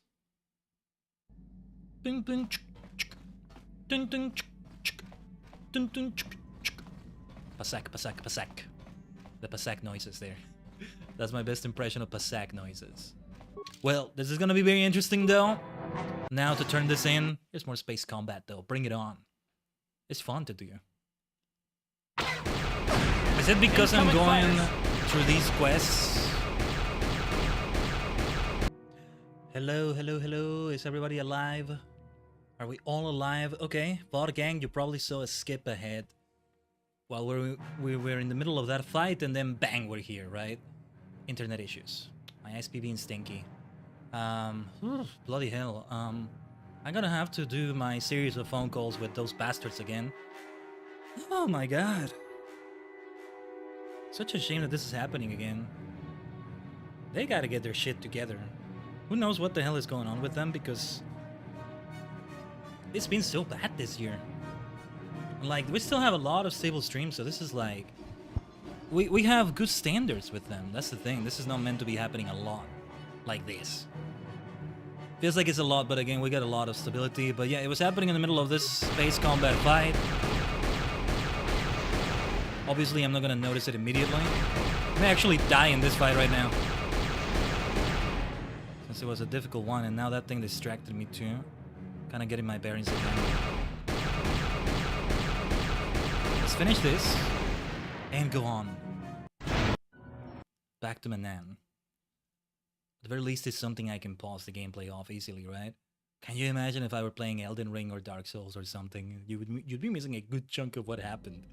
I don't like games where you can't pause. To be fair, I don't like high difficulty games in the first place, but even if I did, I think I wouldn't like those games because not being able to pause, you know, there's many reasons why that's needed.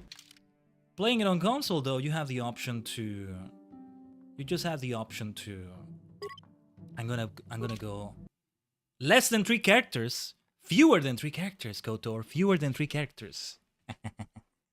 Fewer. How can you say less? What is this nonsense? But yeah, let's go alone already. You'll have to talk to Hulas alone. Oh, shut up already! I know we're in the security zone. And we'll pay the fee. How much was the fee again? No, you know, had I spent all my money on Yavin 4, I may not have been able to afford this. But they have a merchant here, so you can have some emergency sailing of your items if needed. But yeah, I don't think we'll get even more dark side points when we turn these in, right? But we should see anyway. That's really gonna put us in the middle for that nice spicy purple. That's what we needed. We needed a spice to get us more to our color. Also, is the stream back online? The stream... Oh, wait a minute. Okay, yeah, just wanted to make sure it was fully back online. Just refreshing my dashboard. Yeah, that one was especially bad because it disconnected completely. That's what was bad about it. Thankfully, you didn't miss out on much, since it was just a space combat. But there could be other times when you miss out on more. That always sucks. But anyway, let's go back into Manan. And we still have plenty of things to do in Manan. We're staying here for a while. I mean, a lot of what we did today was outside of Manan itself, but still. Who was this person again? Hello. Ah, yes, Pasak. Right, traveling Pasak player. And I kept thinking there was a Pasak tournament here, but I may have been thinking of a mod that I used on that second playthrough, or I mistook the soup thing. 500 credits! It used to be 100. You have been deemed disrupted to Auto City trade. If you wish to enter, you must pay our fees. I don't like you have been deemed disruptive. You motherfuckers. I helped you out with the Sith. Ah, I see. Yes, you do not need to pay. The gates of Auto City are now open to you. If you do, you have to pay the docking fee once more. What do you mean once more?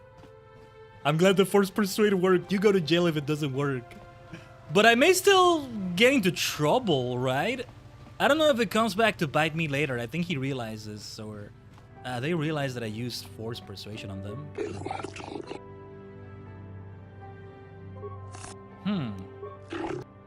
I hate that you have to go through the dialogue again. And it's not optional, by the way. Like, if I try to go past this person... Now I wanna do separate game saves completely. Oh jeez. Save file number 13 again. Lucky number 13 again. I'm glad the Force Persuasion worked. You deserve it for that bullshit fee. That's BS right there. I can afford the 500 credits, but you're gonna pull that bullshit on me? Nah. You get Force Persuaded, bitch. Disruptive when I've been saving your aquatic asses from the Sith. Like, they saw that. The Arbiter saw that. Like, at first, okay, disruptive, but then, What have I been doing that's been disruptive? Initially, what I was doing there was disruptive, but then I proved that it was all good. All right. Let's make sure we save here. Keep saving, keep saving, keep saving, keep saving. I don't know why, though. I do think that forced persuasion is going to come back to bite me in the ass. Like, they're going to remember. They're going to realize... Well, wait a minute. They influenced my mind. So, yeah. Welcome back, Khaiden Tajigen. I see you have come alone. This is good. I assume you are here to discuss the business of the Genohardan. Well, everybody is dead, but first let's talk about Zula and Centaur. Yes, Khaiden Tajigen, I am aware of this. Our agents have been keeping a close eye on you, though I doubt you saw them. They were there when Zulan met his untimely end. Yeah, they're everywhere.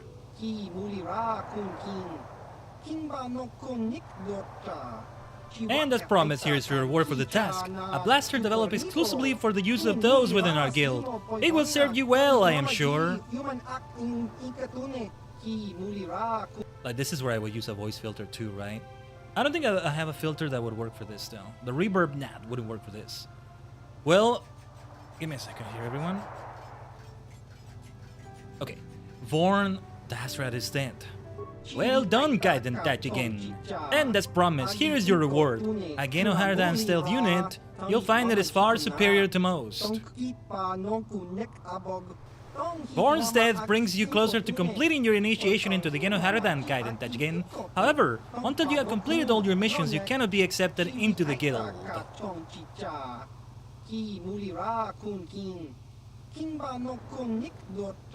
We're here. Rulan Prolik is dead. I must congratulate you. Rulan was no easy target. I will admit that you are not the first to be sent after him, though you are the only one to succeed. Here, take this Genohardan visor. Many of our agents use them to increase their senses and improve their skills. It really is quite an extraordinary item. Nice, nice. Too bad I'm not receiving credits, but yeah. With Rulan gone, you are another step closer to entering the guild. But until you have completed all the missions, you will not be accepted into the Genohardan. Well, let's see what happens from here. Itorak Goldar is dead. Yes, I heard he met a rather grisly end. For completing this mission, you have earned another reward. Take these Genohardan gloves. You will find they are very useful in battle.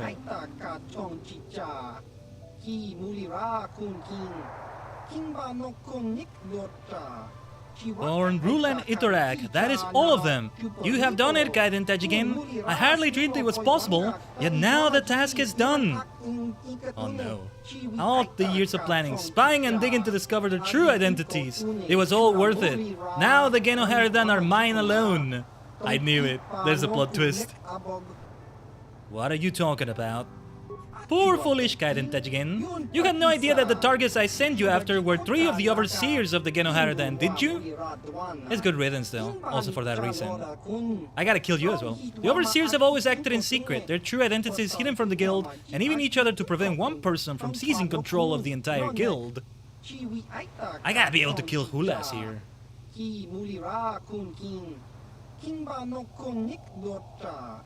But now they are dead, and I am the only overseer left in the guild. All the agents of the Genohardan are mine to command, and I couldn't have done it without your help, Khaiden Tajigen.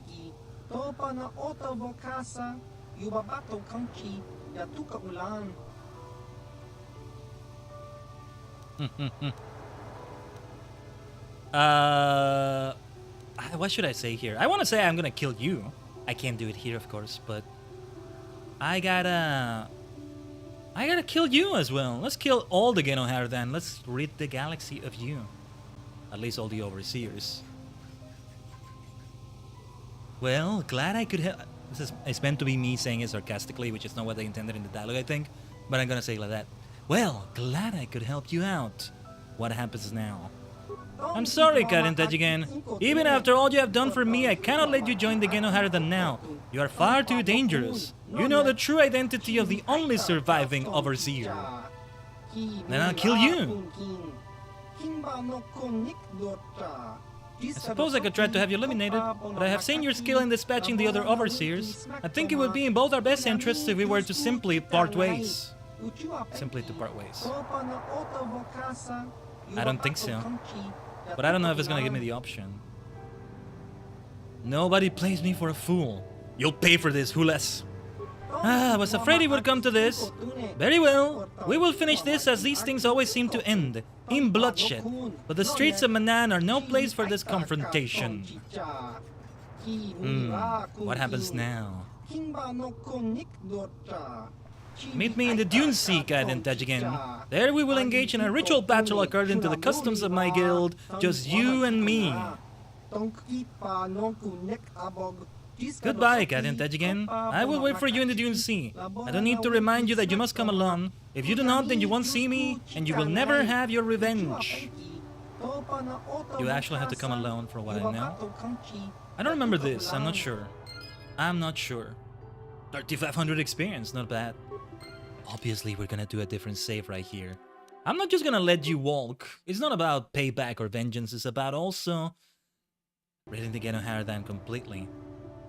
Ridding the galaxy of the Geno Haradan overseers. I can see others maybe taking command of it and all that, but yeah, okay. The Dune Sea of Tatooine yet again. I was actually not expecting that we have to get out of here, but alright. This is what encourages you not to do the missions, right? But yeah. You still have a chance for revenge. Hules has promised to meet you in the Dune Sea of Tatooine for a final showdown. As with all the business of the Geno Haradan, you must do this without the help of your friends. We did everything with the help of our friends, though. We played him for a fool as well. I had a suspicion there was something else going on here. Nah, I fooled you, though. But yeah, the game is not going to allow me to do it with companions. I do have to actually go alone. The Dune Sea... Where in the Dune Sea is it going to be? I'm guessing it's very deep into it. Again, in the Great Dragon area or the Sand People area. It's gotta be a trap. No way that's gonna be a fair duel. I don't remember if we actually went through with it before in our previous 2 playthroughs. Nevertheless, what else am I gonna do but go through with it? We must go through with it.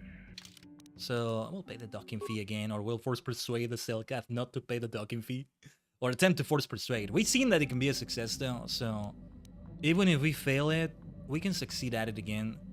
I'm gonna save in save file number 8 just to be on the safe side. I might make a new one. Might be better to make a new one, even. But yeah, fine. The Dune Sea has got to be in Tatooine, right? And yeah, the space combat continues. That's fine. Incoming fighters. Can be difficult. We can have our difficulties with this, but it's still fun. Nice.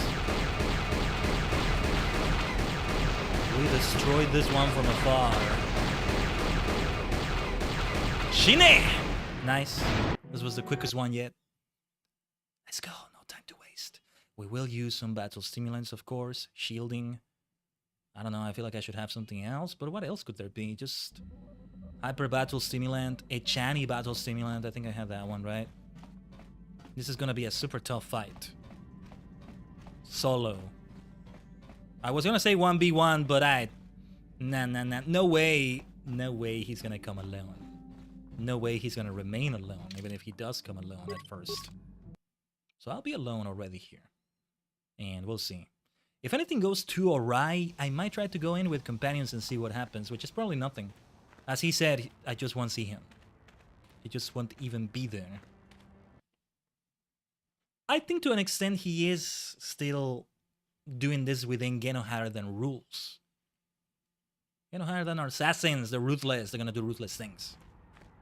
So yeah, they were 3 of the overseers. Makes sense that somebody in the Geno Haradan could also expect to be assassinated. Assassins assassinating people, you might say. Also, let me see if I can... I just realized my chat widget in OBS still didn't reconnect. It is reconnected in my dashboard. Well, that's because I refreshed it. So yeah, let me also refresh this browser dock. Can I...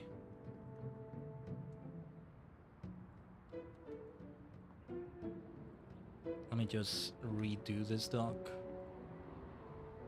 Okay, yeah, there we go. Had there been some new chat messages, I probably wouldn't have seen them. Oh, and also, yeah, there's also my stream overlay thingy. It shows the chat. Though it might be wonky too, but no, I think it's up to date. Things get wonky with it, but we can adapt anyway. So we remain alone here. Let's hope the loot is good. We got good experience out of it. 3,500. Let's go. But yeah, Hulas. What happens if we take down Hulas, right? Do we get the option to take over the Genoher then? There's still other members somewhere after all.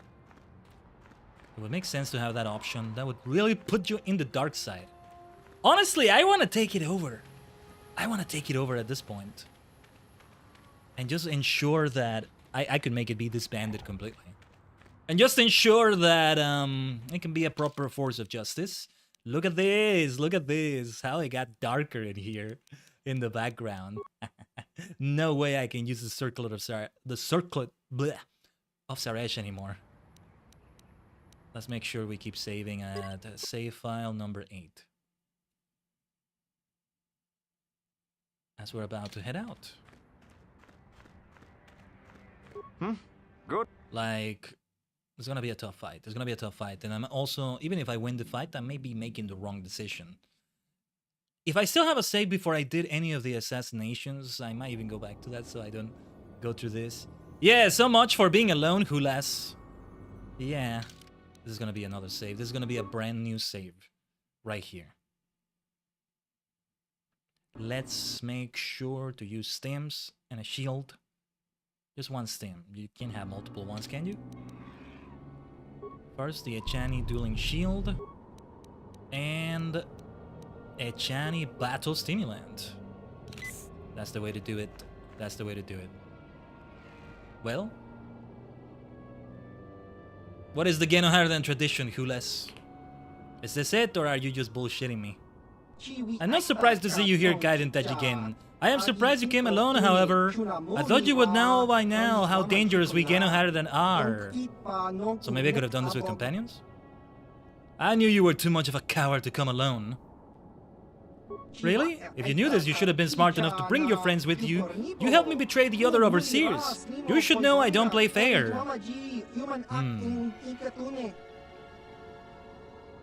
I honored our agreement. This is between you and me alone. You have seen me betray the other overseers, yet you still believe Genohardan cares anything about honor. That is a foolish mistake, Khaiden Tajigen. One you won't live to regret. You have great potential, Khaiden Tajigen. Even the Genohardan's based agents would not likely have been able to eliminate the other 3 overseers. What a questline this is. You even have the potential to become an overseer yourself one day. That's why I have to kill you here. Eliminating the competition is the key to maintaining my power. I killed the other overseers. I can kill you too, Hulas. The other overseers were alone and unprepared. I am ready for you, and I have friends. Goodbye, Khaiden Tajigen. Our time together was interesting. Brothers of the Genohardan, attack! Now, because I'm alone, I think this fight is not gonna be beatable. Yes, now we have Stasis Field. Why am I unable to activate it? What are the conditions for that? Well, why don't we begin with a nice plasma grenade? So I think I can still do this with companions though. That's what I wanted to double check. Here comes the big damage. Let's see. Force Whirlwind first. And you can remain stunned, hopefully. Let's see if we can fight you. Yeah, it's gonna be very goated if we do it alone, right? If we do it truly alone. I doubt I can get the party in here right now, right? Yeah. Hey, I had to check just in case. I had to check. The shield is helping immensely, of course. I think we've run out of the shield already. Let's activate it again. Mostly, that Echani Dueling Shield will protect me against melee damage. Let's do another improved flurry. Let's see if we can stun this one. Yeah, let's leave you in that Force Whirlwind. We want to take care of this one first. Jane Khan. Am I saying the name right? Or Jani? Or Jane Khan? Interesting. Did we do the Force Whirlwind correctly? We did. We want to keep doing Force Whirlwinds on you. And it will be time to heal soon. Let's do it already. Better safe than sorry. I think we ran out of the stem. Let's use it again. Echani Battle Stimulant. Yeah, I'll use the same one. We cannot hold back on this fight, especially because we're truly alone here. But if this fails, I'll try to come with companions. I get the feeling that even though we saw that dialogue from Hulas, you still can't do it with your companions. So I don't know. It still won't allow you to see them if you don't come alone. It's meant to be super difficult. Oh wait, you're not dead yet? Wait. Okay, he's dead. He was like standing again. I'm like, what? What's with you? We need a stun grenade or yeah, stasis field isn't gonna work. Poison grenade, that's what I should have opened with. We need to poison those two over there. If I can ensure you are poisoned, that would go a long way. Force whirlwind. Rather than use cure, we should keep our force for these kinds of powers. And there we go, that's gonna help. I don't know if either of them got poisoned, but that force whirlwind is gonna help. Time for a Sith energy shield right here. We'll be using a life support pack very soon, I think. Yeah, let's keep doing force whirlwinds on everyone. Life support pack. It's just gonna be very turn-based like this. Let's really be careful. This is a boss fight among boss fights, let me tell you that. Difficult one, difficult one. It's gonna hurt, and Hunter is tough. Dodging a lot of the things I'm using here. Let me see if I can... Hulas took some good damage right there. Let me do... Which one was it that stunned them? Sonic Grenade, right? No, I need to use the shield again, right? Yeah, I'm burning through my shields because I'm taking so much damage that, yeah. We just, like, go through their durability so freaking fast. Okay. We gotta deal damage though, we can't just keep defending and healing and stinging, buffing. Okay, you're dead. Excellent, thank goodness. Let's see. Let's try Force Whirlwind on you. Excellent. Force Whirlwind on you. Or actually, you need to die. Let's see if I can kill you with a grenade so I don't have to move from here. That would be the ideal thing. Concussion grenade is what I want to do. Well, let's use the one frag grenade we have. Hopefully it gets you killed. There we go. There we go. We're doing really well in this fight. I'm glad it's going well, but it's far from over. It's far from being all over. And you, Hulas, let's see if I can use a concussion grenade on you. I want to leave you stunned for now as I take care of your minions. Oh yeah, the other one is dead already. Let's use a poison grenade on this other one. I feel like the Force Whirlwind can also damage them. They got poisoned. I'm gonna try to focus on Hulas, but not before using a poison grenade on him too. And I need my Sith energy shield as well. Did I throw the poison grenade? No, I didn't. Yeah, they're dead already. Let's hope you get poisoned right here. Excellent. Just you and me, baby. Just you and me. Bring it on, Hulas. Wait, let's do it like this. There we go. It's time. The poison grenade isn't gonna affect you, right? Yeah, the effect is gone anyway. What a fight, what a fight. And I did it alone. Which I think was optional in this case, but I'm not sure. Sono mama shine! Die like that. Get no harder than Overseer Hulas. Get no harder than Mesh Armor. Look at that. You don't even get any dark side points from completing this fight, but there may be some interaction after this yet. What happens to the Get no harder than now? I didn't see the quest log get updated. We're gonna save on save file number 1 here. What a victory! Let's go! Good game, good game, good game, good game. I told you it was gonna get spicy today. Ah, there we go. Frag grenades. Now I have frag grenades again. Excellent. They can still come in handy, as you saw. No, yeah, I got myself a blaster, a stealth unit, a visor, gloves. I should have equipped at least one of those things. I didn't even equip them before this fight. Yeah, I'll be giving them to all my companions. I might actually just do that off stream. Environment shield level 3. Okay, nice. This is that named character, right? Gonna hire them Poison Blade.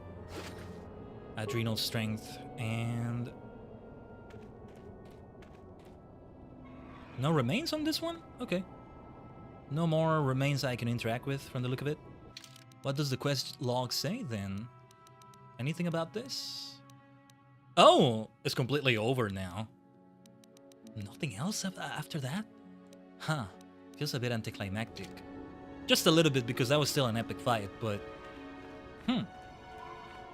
Let's save the game. As soon as I get back to Anchorhead, it might do a cutscene. You can't teleport back to the Ebon Hawk from here, can you? So, one way or another, you are gonna go back to Anchorhead like that. You wanted me alone, who last I came alone. And so, you go down. You can teleport back. I'm gonna go to Anchorhead like this. And... I feel like this got cutscene at some point, I don't know. There was that initial Twi'lek that gave me the datapad to communicate with Hulas. I feel like I'm gonna talk to them or something, I don't know.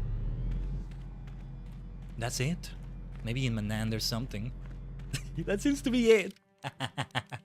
Look at this though. Yeah, that didn't give us more dark side points and it makes sense that I didn't get them. I could see them giving you dark side points though. With the argument that you did it for vengeance, right? I'm doing it because, well, I took down the other 3 overseers. Let's take down the last one. And the Geno Haradan are completely down. Now, I'm gonna take a look at game guides again. I wanna see if anything happens after this. To see if we should go back to Manan or what we should do for that. Geno Haradan Ithorag. Yeah.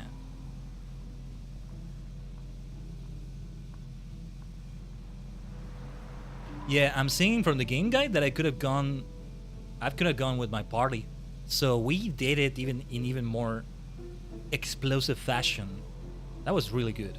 I think the Echani battle stimulants were a big difference. I used the 2 I had there. And I hope I don't regret it. There will become other tough fights in this game, but yeah. This game guide is not saying if anything happens after this. Either because nothing happens or because it doesn't say it.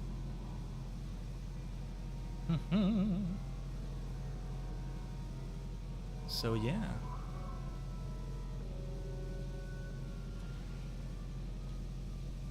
So Geno Haradan, Hulas. I'm saying the Wikipedia, but that's not gonna tell me exactly what I'm thinking about here. I mean, perhaps game FAQs. This is a 20-plus-year-old game, so there will be something on game FAQs, right? It's always nice to check a game FAQ. Feels very, very classic. You're not gonna find it for Final Fantasy 16, maybe, but Final Fantasy 6? Oh yeah, you'll find something.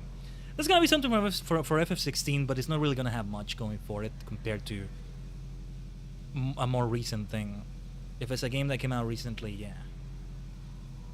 In that way, you could feel that game FAQs is dying, but at the same time it's not, I guess. But anyway.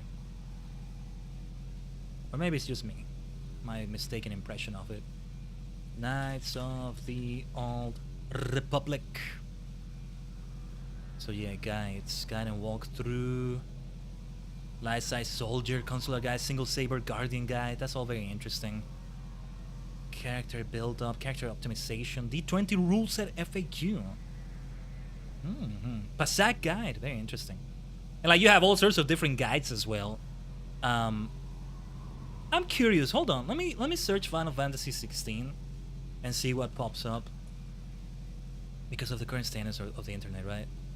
Yeah, there's only 2 guides and walkthroughs. Hey, much credit to those who did that, by the way. They were FAQ of the month winners for November 2023 and April 2024. It's great that we still have those. You have the first one is 317 kilobytes. You can download it as a text file or who knows what. The other one is 2 megabytes in size. That's what's great about them, right? But of course, you won't have images. There may not be a video. They may be suboptimal to see the guys like that. I've been in the internet quite a bit of time, so for me, it's not entirely weird to use these things. And so it's kind of fun to use them, see them. But yeah, there's a few guides in here. I'm gonna go for one of the recommended ones that has the biggest size. It's for the Xbox version, but I assume this is transferable. So they're gonna have then... nope, this doesn't have it. That's interesting. There may be a guide exclusively for this quest line, but... Oh yeah, and then foreign language guides, or rather non-English guides. Side quest guide. Let's take a look at this one. This guide is from 2005. 19 years old. Oh jeez, there's some birds outside my window. Go get your own microphone, damn it. Go get a job and buy your own microphone.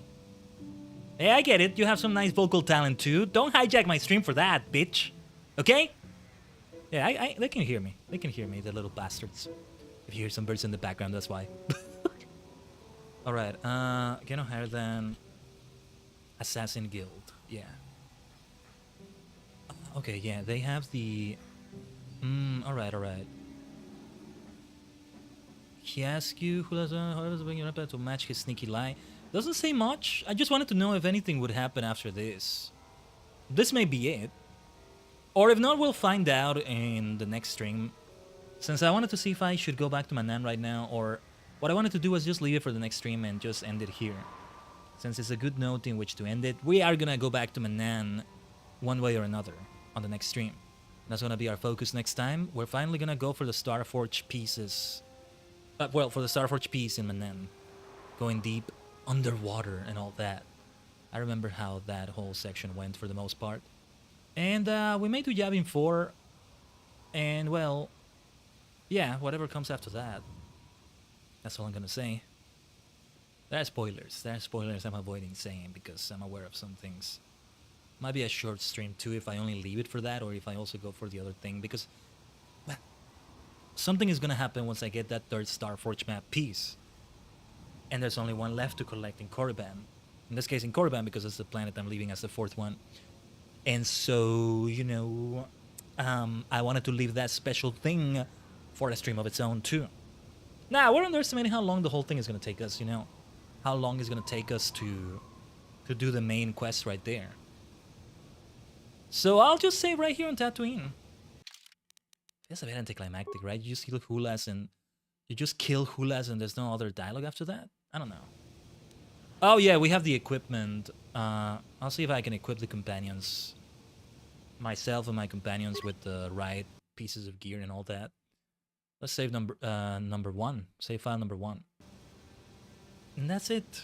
That's it. I can just leave it right here. Whew. Yeah. For the spooky season right here, it's only fitting that we have the red version of this background right now. For the aftermath of Halloween, it's only fitting that we added some spice with all this dark side today. Nice stuff. 3.5 hours to do all this. That's a full stream right there. Leaving it in a very conclusive note. That was great, Tajigen. Thanks for joining me, whether you were live gang or bot gang. Next week, stay tuned for what the schedule is going to be for next week. We probably are not going to have double stream Fridays again for a little while, or at least for November, so yeah, maybe expect the same kind of schedule. And because Saturdays get busy, you know, I also don't do a Saturday evening stream all the time. If we set up a collab that, you know, may only be available at that time, then we may only go for that. That's something to consider. And so yeah, Wednesday, Friday, F14 should be the next week. We gotta do stuff with classes. We'll see how that goes.